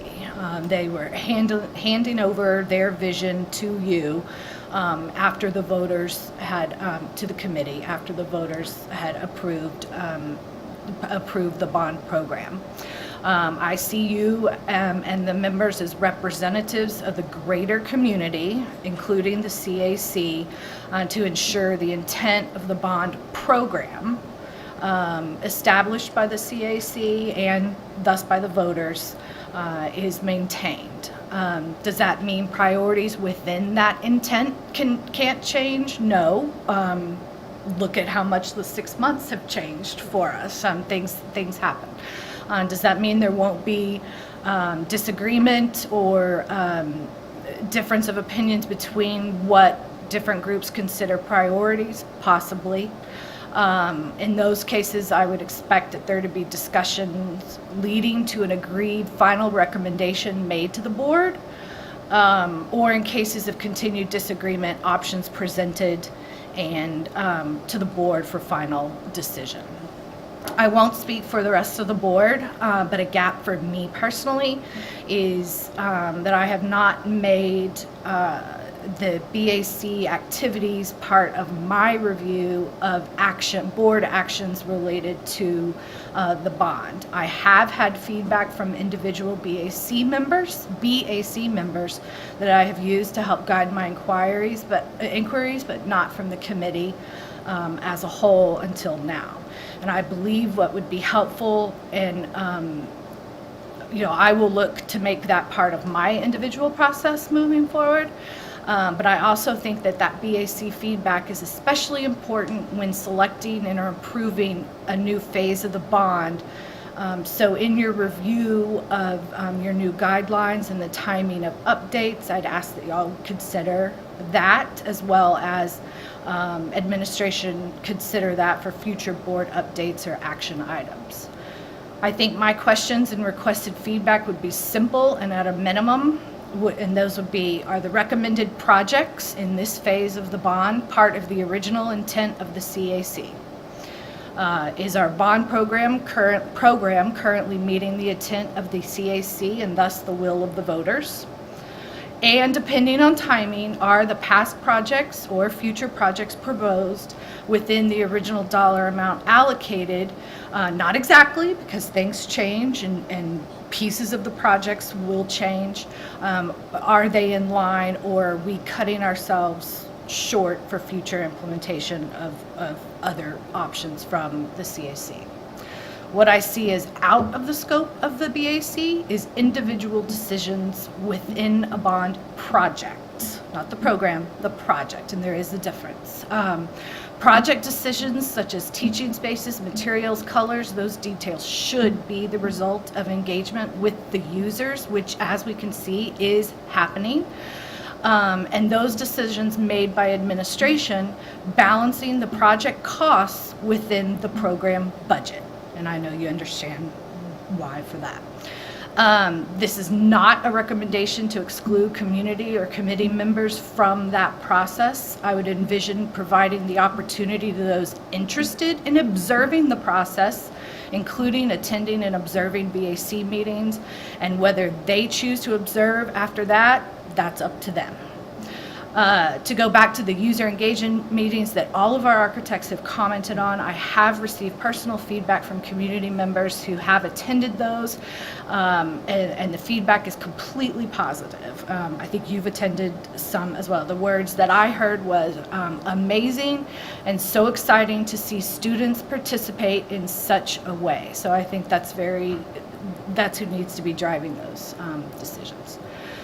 A key trend in the BAC meeting minutes that I read through that were provided to us is continued mention of communication. It was also brought up during the recent BAC-CAC meeting that I attended as well. Communication on anything will never be perfect and fit the needs of everyone. That is just an absolute fact. I know that multiple BAC members and even some board members have a history resulting in this continued mention in these meetings. That history is specific to CFB and is past years of check-the-box actions in committees where people provide hundreds of volunteer effort just to say it was done. I firmly believe that y'all's continued focus on this item is guided by history and the past, mistakes of the past, with the very best intentions of prevention to ensure we maintain a positive relationship with our community. I absolutely believe that the progress on the bond is communicated in multiple ways currently. The board updates, which are accessible by all, the website, which is accessible by all, and social media accessible by all. However, I agree that we continue to have a gap for those not involved day to day with CFB, and frankly, just like you said, the person in Kroger, Target, I think that's what you said, just might not know it's out there. And this is where all of us, including board members, should take part in educating our community where the exciting things are happening with our bond and letting them know where to find that information. So bringing that communication item close, I would ask that the BAC focus on information sharing and communication as part of your review of other districts, what they're doing, and then adjust that to fit CFB to protect and maintain our community relationship. And so I think you've already answered it, but, my questions for this current update, are the phase 1 and phase 2 projects in the BAC's committee, and I'm springing these on you, I know. So for that, are they part of the original intent of the CAC? Does the BAC feel our bond program is currently meeting the intent of the CAC and thus the will of the voters? And I don't believe this is ready yet because this was just brought up at the recent meeting. But are the phase 1 projects and phase 2 estimates in line with the original dollar amount estimated during the CAC process? Not exactly. Things change. Market conditions change. So those are my input, my thoughts, my comments as y'all work through your guidelines in the future. As well as some of the things that y'all mentioned, the identification of stakeholders, term limits for committee members, and that sort of thing. That's my feedback. Did you want me to answer, try it? I think I know the answers, Okay. but I think I was just proving that, Well, that's the feedback I think that the BAC is to provide, at a minimum, that's the involvement. And I especially think it's, a priority, as I think I mentioned, during, when we're moving from phase to phase, doing that check, and making sure that that's there. I think that we need to, as the BAC, to get more information and ourselves do a better job between exactly what's going on and go back and look at what the CAC recommendations and the bond package we put out to the voters were. I think, as we discussed at the BAC-CAC meeting, I couldn't tell you today whether we're over budget, under budget, close to budget, or anything on any particular item. Mm-hmm. And again, we need to get more detailed financial information on that brought to us, and that was something we had discussed and talked about that, and so I think we need to do a better job on that also. Looking at that, that's one of the things that, looking at other councils' guidelines, they tend to get much more detailed financial information than we have gotten to date, and so that would be something that I think we need to get a better look at going forward. Clearly, obviously, we went to McWhorter, we went to Field, we did that, and those were the last meeting of 2019, first meeting of 2020 before the pandemic hit and got rid of our ability to do that. So we were there looking at here's what here's what the areas that were going to be touched, what was going to be done. So, and those are the ones that are most in process at this point, or I guess McWhorter's essentially done. So so I would say, we have been kept abreast of what's going on. There have been some areas where we need more information. I believe we have been kept informed as to what's going on with the bond, completely informed. We have regular updates, and I'm confident in those items. I know the information is there and provided to our community, but like I said, it's been so long since our community has had to look for anything or to know. I think it's on all of us to educate the community that what's happening and what's there. I have no doubt the information and the updates are provided and are there. And like I said, it's not that the information isn't readily available, but like I said, if someone, and the other thing is, people move into the district. They have no idea this was voted on 2 years ago. And by the time we're done in 5 years, what do we have, a 10, 15% turnover in the population of the district over perhaps 7 years? Again, that's a large segment that had no idea that this was happening because 70% of them may not have any kids in schools. And so, again, it's how do we reach those people? I mean, it's simply how do we tell them, go look here, go look here, go look here. You can see what's going on. Yes. Okay. Board members, Ms. Derrick. Mr. Fisher, I want to thank you for your service on the BAC and also the CAC. I know I served with you on the CAC. Yes, ma'am. back when we prepared for the original bond.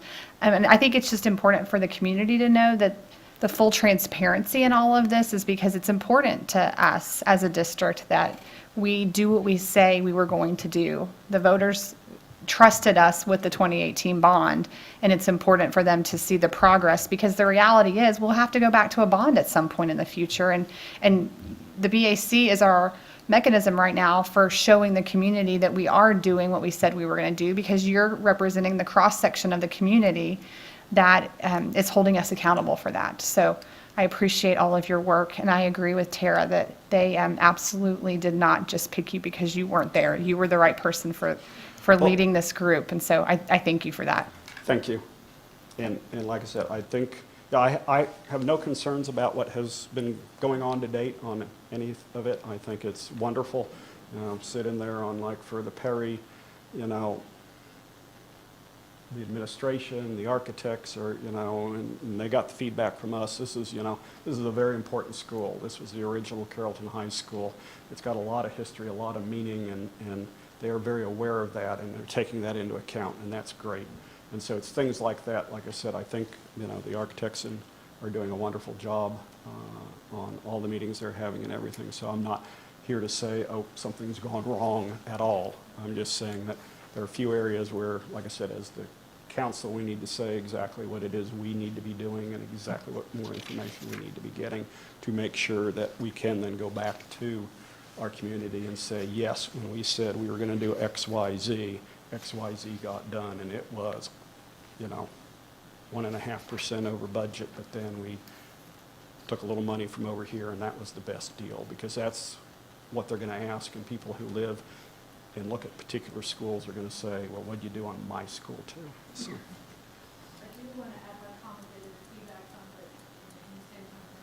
Conversation about the Perry, you know, some of the user group meetings, the statement was made. I don't think you understand how amazing our buildings are going to be when this is done, and I completely agree. You know, the change and what's happening, I'm completely in support of that and think it's great, and that's, you know, community feedback that I was told that I did not understand how amazing our buildings were going to be when it was done. But you see it, and that is an end. That's the light at the end of the tunnel. Yeah. So thank you to our architects. Board members, any other questions?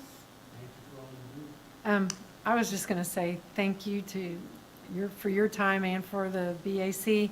But I was going to ask Dr. Chapman to work to help us find the next board work study, to have a time period for the board to discuss what our hopes and expectations are from the BAC to come to us, and what we would like to communicate as what we would like to see as their role also as they're doing their information gathering. I'd like for the board to kind of give some direction also. So I don't know. You're talking about the November 12th work study? Yes, or if the board would like a whole nother work study, we could have one in October. But we'll be touching base and seeing what the board's pleasure is of how to proceed. Because this is our only meeting in October. It's almost heartbreaking, but okay, I just try to have fun. So thank you, Mr. Fisher. Does anybody else have any comments? We really appreciate all the years, plus also your team's service that y'all are giving. Thank you. You bet. Thank you.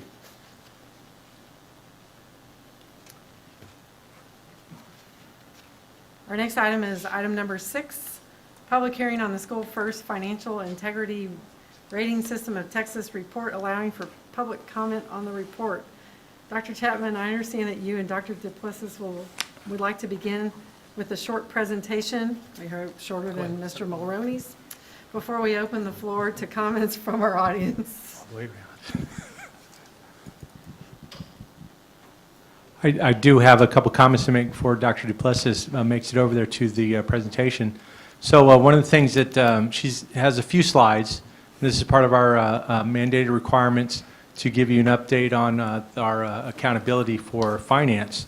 And so this is the actual report that we get back from the state a copy has been left for you, and so some of this information has been summarized in the slides, but if you want the detail, it's here in front of you. And then also one of the disclosures with regards to the reimbursements board members receive for travel, whenever you do something related to the school district business, and same for Dr. Chapman. That's in the last page of those handouts. It's one of the things that we're required to disclose, and we'll have all this on our website. And so without further ado, I'll turn it over to Dr. Duplessis. Thank you. Dr. Chapman, President Klein, Secretary Hrbacek, Board of Trustees, thank you for allowing us to come before you and share the School First report. This was developed by TEA in 1999. This is the 18th year of the report, which requires a hearing for us to share the information back with you. So School First stands for Financial Integrity Rating System of Texas. What we're presenting tonight is the 2019-2020 rating, which was based on data from 2018 and 2019. So School First, the purpose of it is to develop accountability, maximum allocation of district funds to direct instructional purposes, as well as transparency and quality of financial management. We must prepare and distribute an annual financial management report and conduct the public hearing, which we're doing this evening. There are 3 types of indicators in the first report. There are indicators for critical issues. There are solvency indicators, as well as indicators of financial competence. Those indicators result in 4 ratings: A for superior achievement, B for above standard, C for meets standard, and F for substandard achievement. The 2019-2020 rating year consists of the same grading criteria as the 2018-19 year. There are 15 indicators. The ratings rank from 100 to 0. As you can see, there is no D. A, B, C, and F.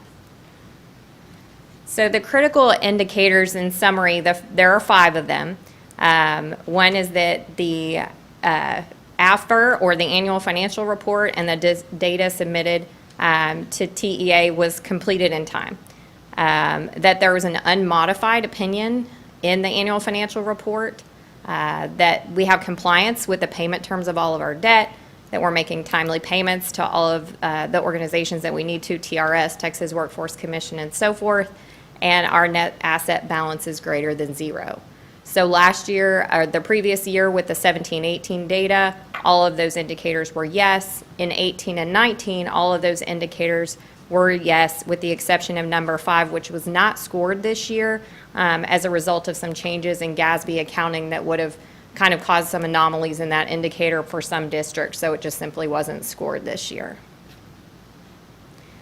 The solvency indicators include 6 through 12. They look at the days of cash on hand, covering short-term debt, ensuring long-term solvency, that our revenues equal or exceed our expenditures, our debt service coverage ratio is sufficient, our administrative cost ratio doesn't exceed a threshold amount, and that our student-to-staff ratio is not going too high. So basically, with all of the solvency indicators, we rated 10 out of 10 for all with the 17-18 data, again, and the same with the 18-19 data. Lastly, we have 3 competence indicators. They look at the PEMS and the AFR data to make sure there's not a variance there.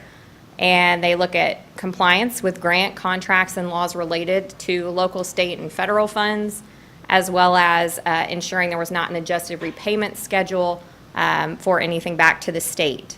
Again, each of those rated 10 with the 18-19 data as it did the previous year. So in total, CFBISD received a 100 or superior top rating possible. So that's something really to be proud of, and the consistency across those years is definitely a great thing for the district and for our taxpayers. The first rating also requires a number of required disclosures to be provided to the state, basically for accountability and oversight. All of these reports, if they are applicable, are included when we submit our information. I did want to make you aware that there will be some changes because it's 2020. We had basically some changes were determined in 17, 18, and they've kind of slowly trickled in. But 2020, 21 is going to be the biggest change. So at that time, the rating will include 20 indicators. So there's 5 differences that you'll see. So we wanted to give you a little insight into what those changes are because it's going to look a little bit different next year. So the 2021 rating using the 1920 data is going to have 20 indicators instead of 5. They've also changed the grading criteria. So in order to meet standard, we have to score a 70 instead of a 60. So they've changed the numbers on that as well. As far as solvency indicator changes, number 6 has been added, which is related to the health of our fund balance. Fortunately, we are in a very good situation there, so we don't really have to be overly concerned except for the fact that the state really wants to know how much money is in our fund balance. Indicator number 10 is related to variance in budget revenues to actual revenues over the last 3 fiscal years. There's been a lot of conversation around this indicator relative to COVID and the fact that budgeting our revenues based on state funding when we're very unsure of a number of things is very difficult. So recently that indicator has actually been removed. So we don't have the total new formula yet for what that's going to look like, but they have indicated that that one will be removed.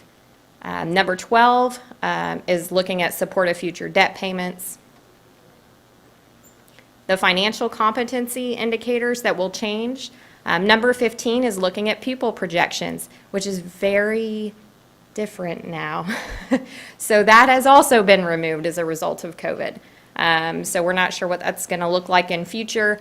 I would expect it to return at some point, but that one has been removed. Number 17 is looking at internal controls. This piece was actually a component of indicator 2, which is already in the system. They've just broken it out. Indicator 19 requires posting of required financial information on the website. So if you happen to wander on the homepage and you see some little disclosures you haven't seen before at the bottom, that's a result of legislative requirements. So you're going to start to see more transparency on that end. And lastly, did the school board members discuss district property values at a board meeting? That was more addressing lag. So we knew there were changes coming. Some of the changes have already changed. So we're going to keep our eye on those and see anything else that might need to be adjusted. But in summary, the district has performed very well financially, and there may be changes next year, so we'll be tracking that. But at this time, I'd be happy to answer any questions you may have.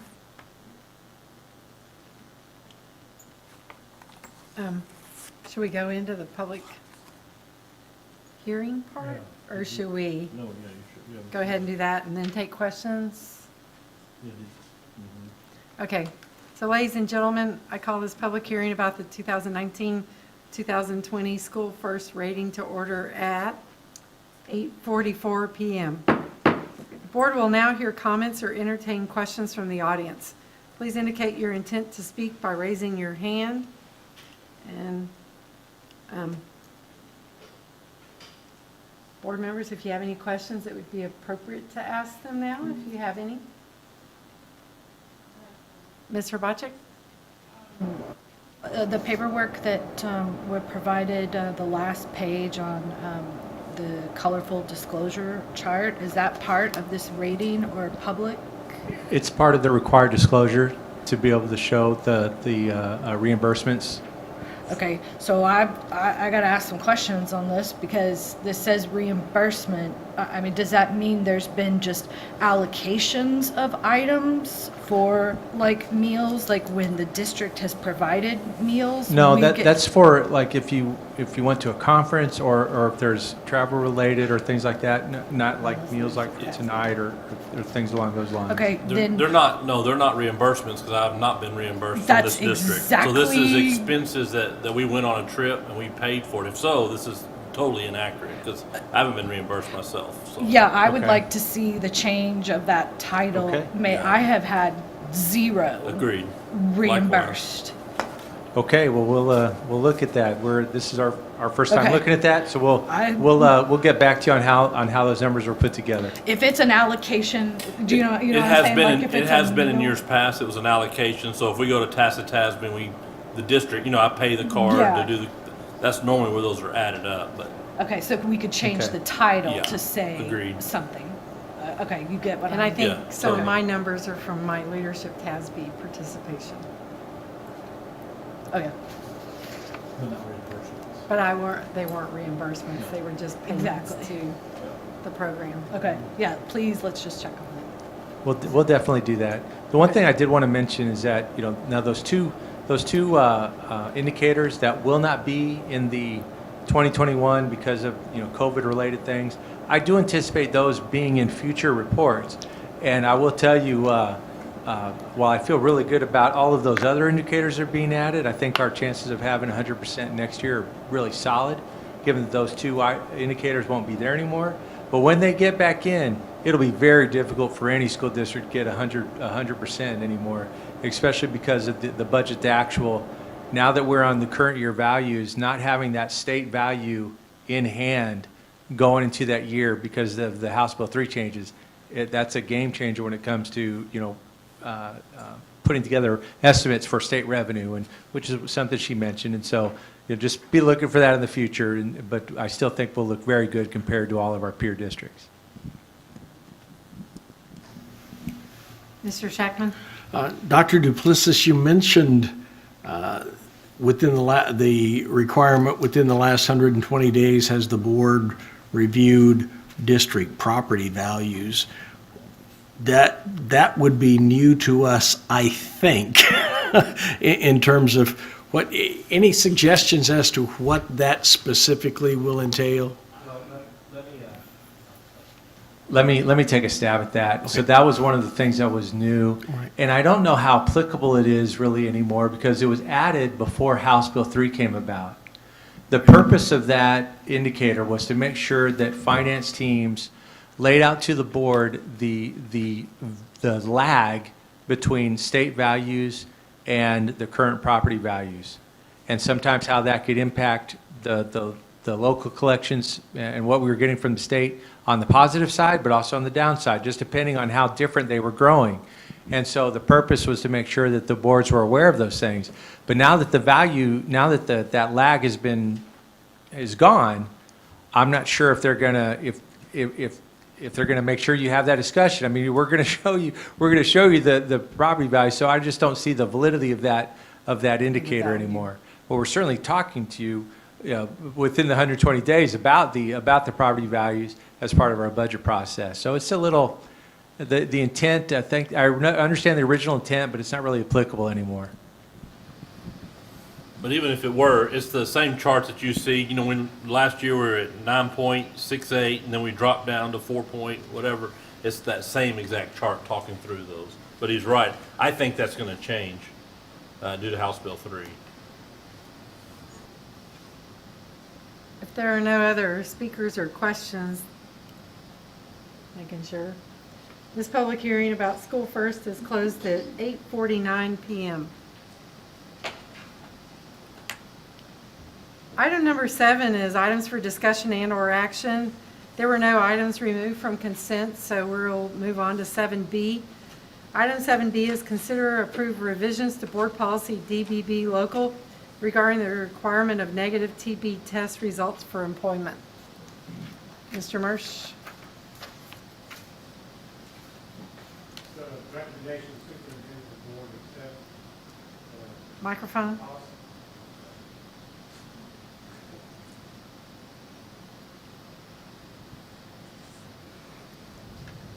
It's the recommendation of the superintendent that the Board of Trustees approve revisions to Board Policy DBB Local as presented. And this is what, Dr. Coleman spoke on during pre-meeting. Yes, this is the recommendation to remove the requirement for all employees to do the tuberculosis test prior to becoming employed. And you'll recall what Dr. Coleman was saying, that we're one of 3 districts out of a little over 1,000 in the state that are requiring this. And it is not a recommendation to do this as far as the TB requirement, or to do the TB test. Board members, is there any action you'd like to take? Ms. Hrbacek. For item 7B, I move that we approve the revisions to Board Policy DBB Local as presented. I also saw Mr. Matthews' hand go up. Okay, so we have a second by Mr. Matthews. Are there any further questions? We did hear about this earlier this evening in the pre-meeting. If there are no further questions, all those in favor? So that is 6 in favor, and any opposed? No. So we will now move to item 7C. Consider approve RFP 2020-08018 for personal protective equipment. Mr. Marsh, we also heard about this in the pre-meeting a little. Yes, and it's recommended that the board approve the 134 vendors to continue to supplement the TA allotment so that we can continue to provide the personal protective equipment, PPE, for all campuses. So board members, is there any action anyone would like to take? Mr. Shackman. Ms. Klein, we also heard at the pre-meeting the extraordinary efforts put out by our staff as they ensured that personal protective equipment made it to all campus locations. So please thank them for, on behalf of the board. And with that, I would like to make a motion that we approve RFP 2020-821 on the personal protective equipment. So we have a motion by Mr. Shackman. Mr. Krbacek, is that a second? Are there any further questions, or how do y'all want to proceed? So we've got a motion and a second. No discussion. All those in favor? So we have 6 in favor and none opposed. So that brings us to item 7D. Consider discuss edits to the CFB Board of Trustees Standards of Professional Practice Board Operating Procedures. At your place, you'll find that everybody has a copy. And you'll also find that you have a copy of our last work study last month by Dr. Mintzberg. Before that, she had sent me some example board operating procedures, items to consider. And there was one in here that was interesting, and I thought it was worth letting this board discuss. Are they interested? So there's 2 reasons why we're reviewing the standards of professional practice. The first is we added the new motto, vision, mission, and mission statements that were approved by the board in April 2020. And they're found on page 33, and you can also find them on our wall over there. So we thought it was appropriate to go ahead and include that in our standards of professional practice. But the second reason is if on page 4 of Dr. Mintzberg's handout of the ACME board operating procedures, at the top there is a heading, election and transition of officers.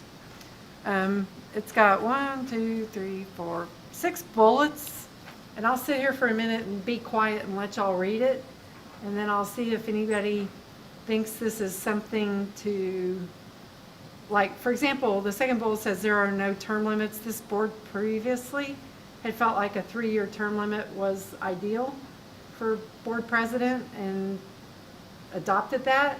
So what we could do, if you want, is try to handle it tonight, or considering the length of our agenda we have tonight, we could put it off 1 month if you'd like. But really what we're looking for is some direction on, is the board, if you just want to change the vision and mission and stuff, you can do that now. Or is there any interest in adopting different methods of election and transition of officers? So board members, share your ideas. Or I'll be quiet and let you read.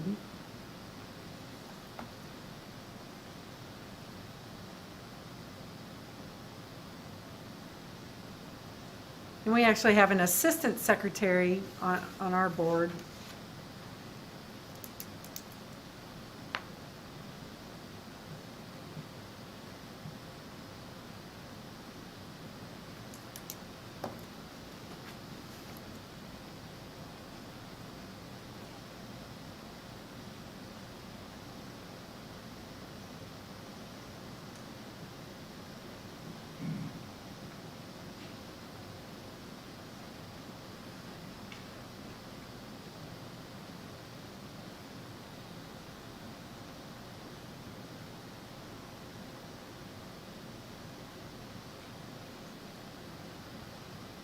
So I guess my first question would be, board members, do you like the way it's done currently, or would you like to see the process modified? So we'll start with Mr. Ramos, since he's directly to my right. Do you prefer our current process, or would you like to see something with a little more self-initiated nomination? I'm looking at bullet point number 2, 3, 4, 5. I do like the idea of it being both, what did I say, by secret ballot. I do like that portion of it. The entire bullet point 4, I do like that. I know that's something we haven't done in the past, but I would like to see if we could move with entertaining that idea.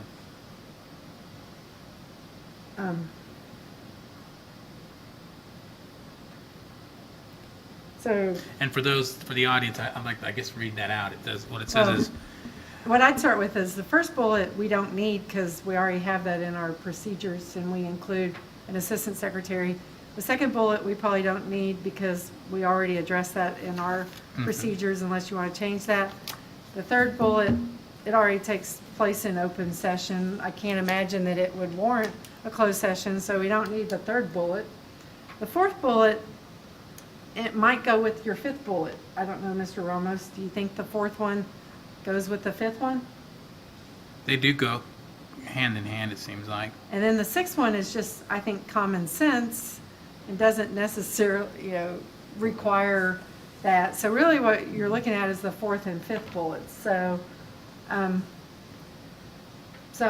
I will continue around the circle and see kind of your feelings, Mr. Shackman, and your preference of current method, look at a new method. Can it be resolved tonight? Does it need to wait a month? I think I like it. Would you, But I think my recommendation would be that we discuss it briefly here, then carry this item over to the next agenda to just make the approval at that point in time. Give us a little bit of time to think about it and make that decision. But I think there is some potential value for us in using the processes that are outlined here in 4 and 5. And it could even be tweaked a little if you'd like. Ms. Derrick? I agree. I feel like going to a written ballot would be helpful, because I feel like there are times where maybe members are not as comfortable publicly speaking up about where they're feeling, and they may feel passionately one way or another, but not want to publicly discuss that. I also like the idea of giving the candidate the opportunity to speak as to why they feel like they are best for the position, because we are not currently doing that. So I agree with you that they can be rolled together. I don't think we need a flip chart. I think that may be an older term. And then I like the idea of you eliminate the candidate with the fewest votes, and then you just continue to revote until you get the majority person. So I would be in favor of this change. Mr. Matthews? Okay, I agree with Randy and Sally both on everything they said. I have just a question. I don't know if this has anything to do with anything, but like this year, of course, is different. Normally we hold these elections in our first meeting in June. And now our next board meeting will be November the 5th, is that correct? And as of November the 3rd, we're going to have 2 new board members and 1 exiting board member. Not until the December board meeting. Yeah, legally. Not until the December, okay, that was going to be a question. Right. You have to canvass the Right, votes several okay, weeks that after. was going to be my, I mean, just because November the 3rd, we're having 2 new board members, that doesn't mean you're walking out the door, you're done. Right, okay. Yeah, So it'll we'll be go to December. December. I'll be very Okay. short. Okay. But therefore then, are we going, say everything gets back to semi-normal before the year's over, are we going to go back and have May elections and reorganize in June, which As would be policy is 6 written. months term there? So, that's my question, I guess. What I would say is, it was my idea to put this on the board agenda. This is an opportunity, if anybody thinks there's anything else that needs some tweaking, contact me, and if, let me know if there's wording that you think could be improved in the procedures to give the best foot for the. Oh, I think this is fine. Ms. Hrbacek? Ditto. I will offer also in our existing, it says that we should review this process each year before the trustee election to decide if we want tweaks. So I think we need to follow that for future years. Of course, if we make changes now and something's not quite right, we have the opportunity to adjust as well. But I agree. I've never been a fan of how we do our organization, and I like these suggestions.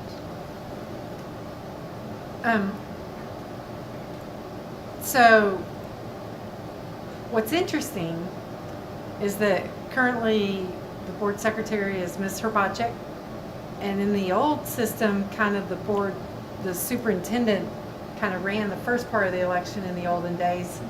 This moves it to the board secretary. So that's just food for thought, but that's a good role for the board secretary. And the board secretary can decide if they want a flip chart or not, and or how to best convey the information. I'm always entertained because Dr. Chapman said he's never had contested officer elections before, which would make this a very simple process. Yeah, But nobody wanted to be the president. yeah, exactly. So, but hopefully it doesn't become too entertaining and too lengthy. So, I think it's fair. yes, it's more transparent. Right? It's more transparent too. And, but also more private in an area that it might be beneficial. So, considering that, anything else? Y'all, what I pick up on is the 4th and 5th bullets. I was going to specify the secretary would write the names on a 3M flip chart. No, I'm kidding. Let's get real specific. No flip chart. But also, Post-it. so based on Ms. Derrick's recommendation that might be a dinosaur, the 5th bullet kind of like leave it as is unless somebody sees anything to change on it.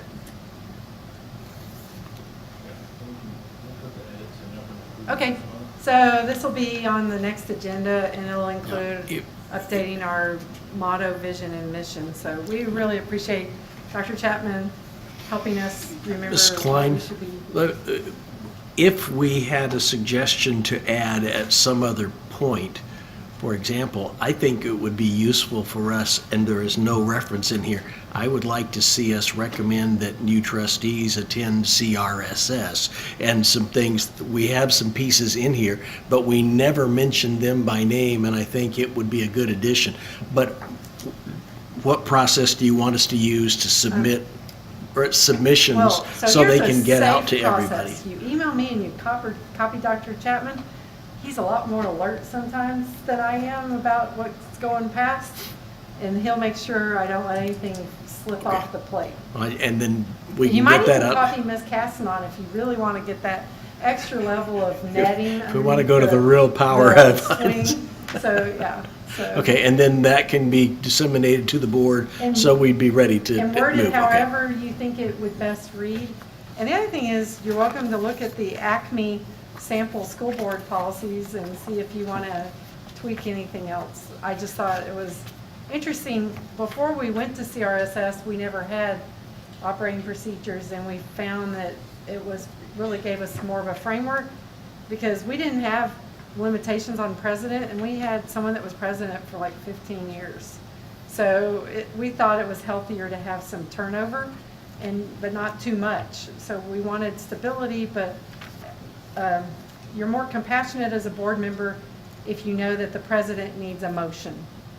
So, and that's one thing I always promised to help John Matthews with. I would make his motions if nobody else was.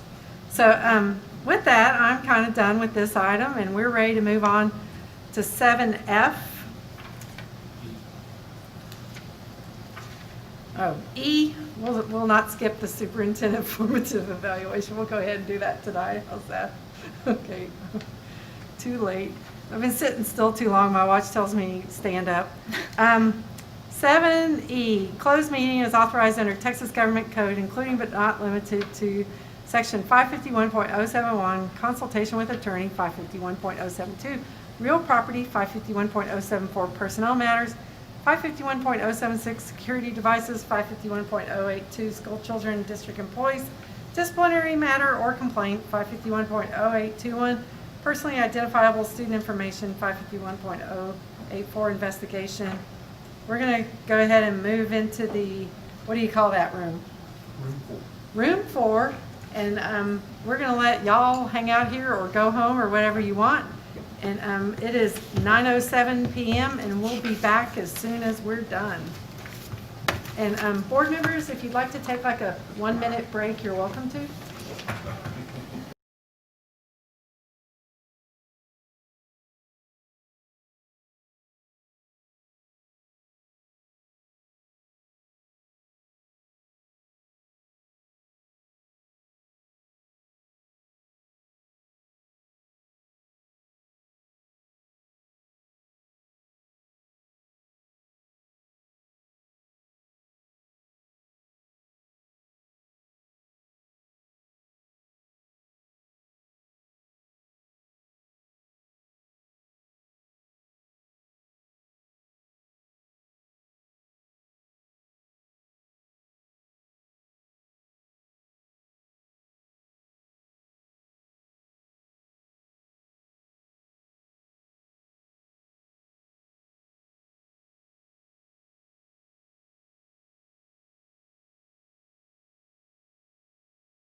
Is that where they came, when they showed up? Yeah, they're cute. Oh, wait, I don't even have one. I don't have. Weird smell. Actually pleasant. Is the hand sanitizer? Yeah, it's got a pleasant smell. Good news, Mr. Bursch, is you're still sitting up. The bad news is there's no overtime. Dr. Chapman said I could work as long as I wanted, not a problem. Thank you both for staying and toughin' it out.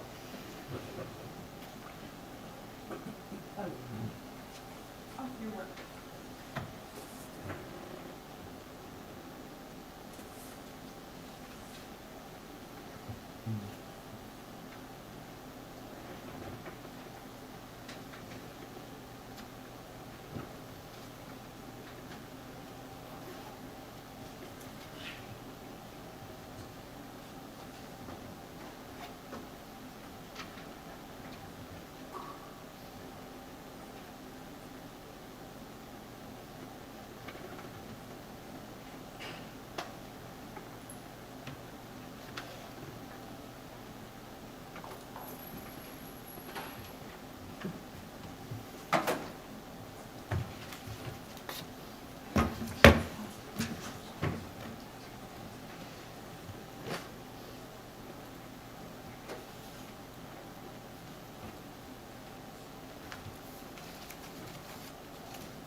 We're back on the record in open session, having returned from closed session. The time is now 12:06 a.m. 12:06 a.m. We will now reconvene an open meeting for possible action regarding items discussed in closed meeting and move to item 7.F1, consider and take possible action and follow up to March 2019 board action concerning a public officer. Board members? So item number 8, comments from board members regarding posted agenda items. The board will move on to number 9, adjournment. Ladies and gentlemen, we've reached the end of our agenda and we are adjourned at 12:07 p.m. a.m.